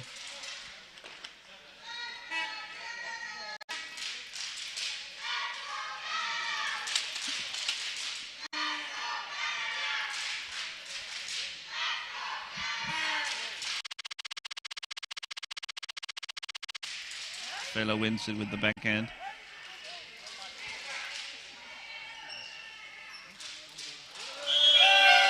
Shot and a score from Fela. You leave him that much space, nothing a goalkeeper can do in that situation. He's going to score every time. Goal for the Netherlands by number 7, Rudi Vella.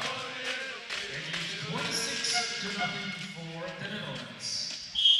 5 minutes left until school is out for today.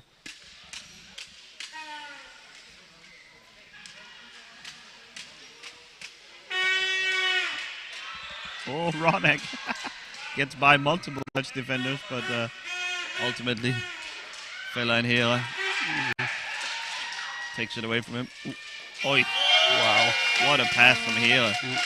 How did he thread that?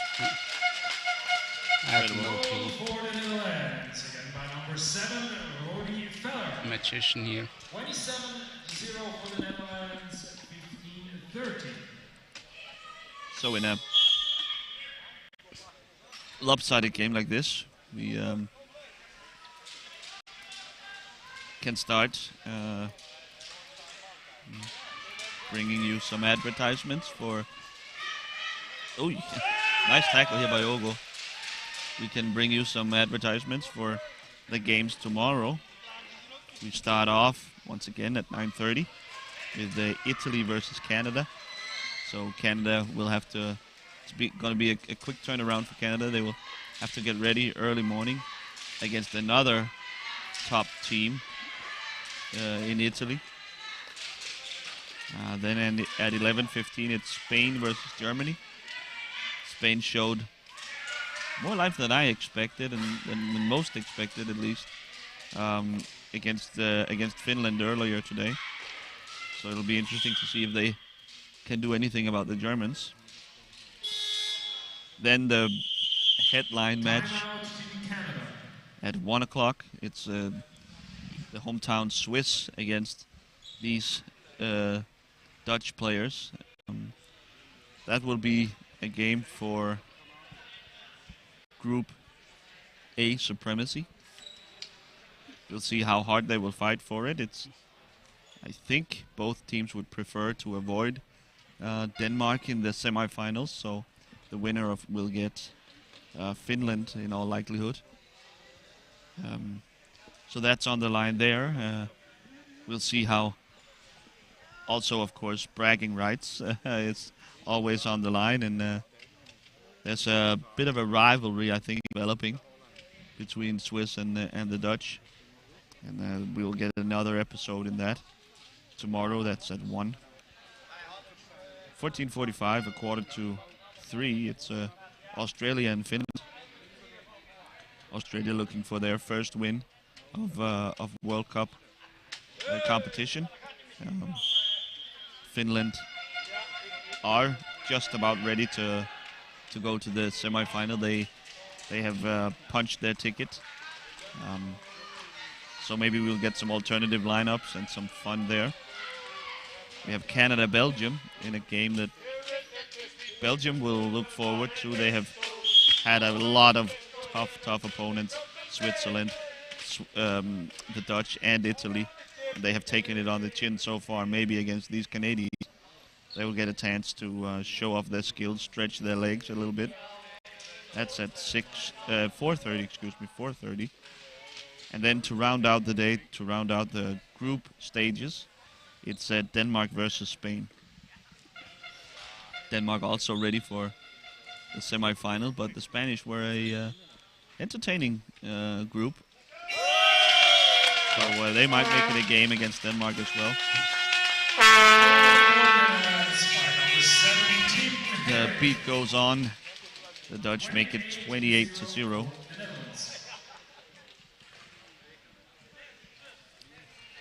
So tomorrow, Friday, marks the end of the group stages, and with both sets of semifinal spots already decided. We are looking forward to Saturday when we will see games between number 3 and 4 of each group, and of course the semifinals. The semifinals begins at 2 and 4:15 as well. So the game's a little more spaced out on Saturday. As they're on the Who was it? Sorry. It was Richard Gausswart again. Gausswart with another goal. So he has to create his own club now. I guess he found the true T-stick goals club. Oh man! Oh, nice, really. Richard Gausswart, such a nice guy, enthusiastic. Always, he just truly loves this game, and to see him have a little success here, personal success as well. Well, it's a bit of good news coming out of this game. Yeah, it's a pleasure to see, definitely. And he also, obviously, his goals counts double. Uh-oh, Ogo back the other way, shot! Hey! He snuck it in underneath Streibosch. Looked like Streibosch had saved it, but it just snuck in. And the Dutch players are laughing here. Team Canada gets on the scoreboard. Beautiful stuff here by Ogo. He takes a shot from far out, and the ball just sneaks in. The Canadian fans are going crazy. Even the Dutch fans are joining the fun here. Oh, shot from Fela, saved by Haycock. Arena announcer is quite happy about that goal. Yes, I think that's a unanimous feeling in the crowd. Canada finally getting on the board.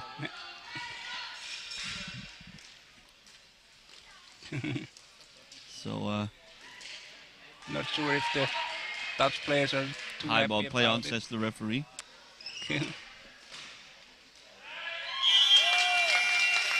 Goal crease area. Goalkeeper's area, sorry. So the goal disallowed. And I think the referee believes that Tim Hille was in the goal area. The Dutch assistant coach asking for video assistant referee. No VAR here, of course. I hardly think that would be necessary in a game where the score is 30-1. 1 minute left. The Dutch, it seems, are going to miss out on the biggest margin of victory. The goal from Ogo may have just put that out of reach. Yeah.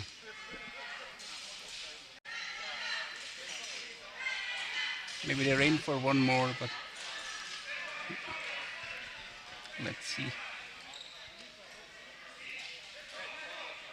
Here.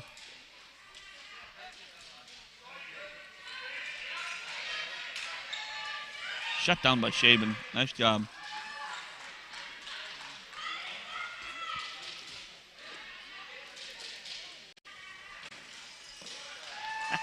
Ronak swats it away. The big fly swatter. Touch to his right hand.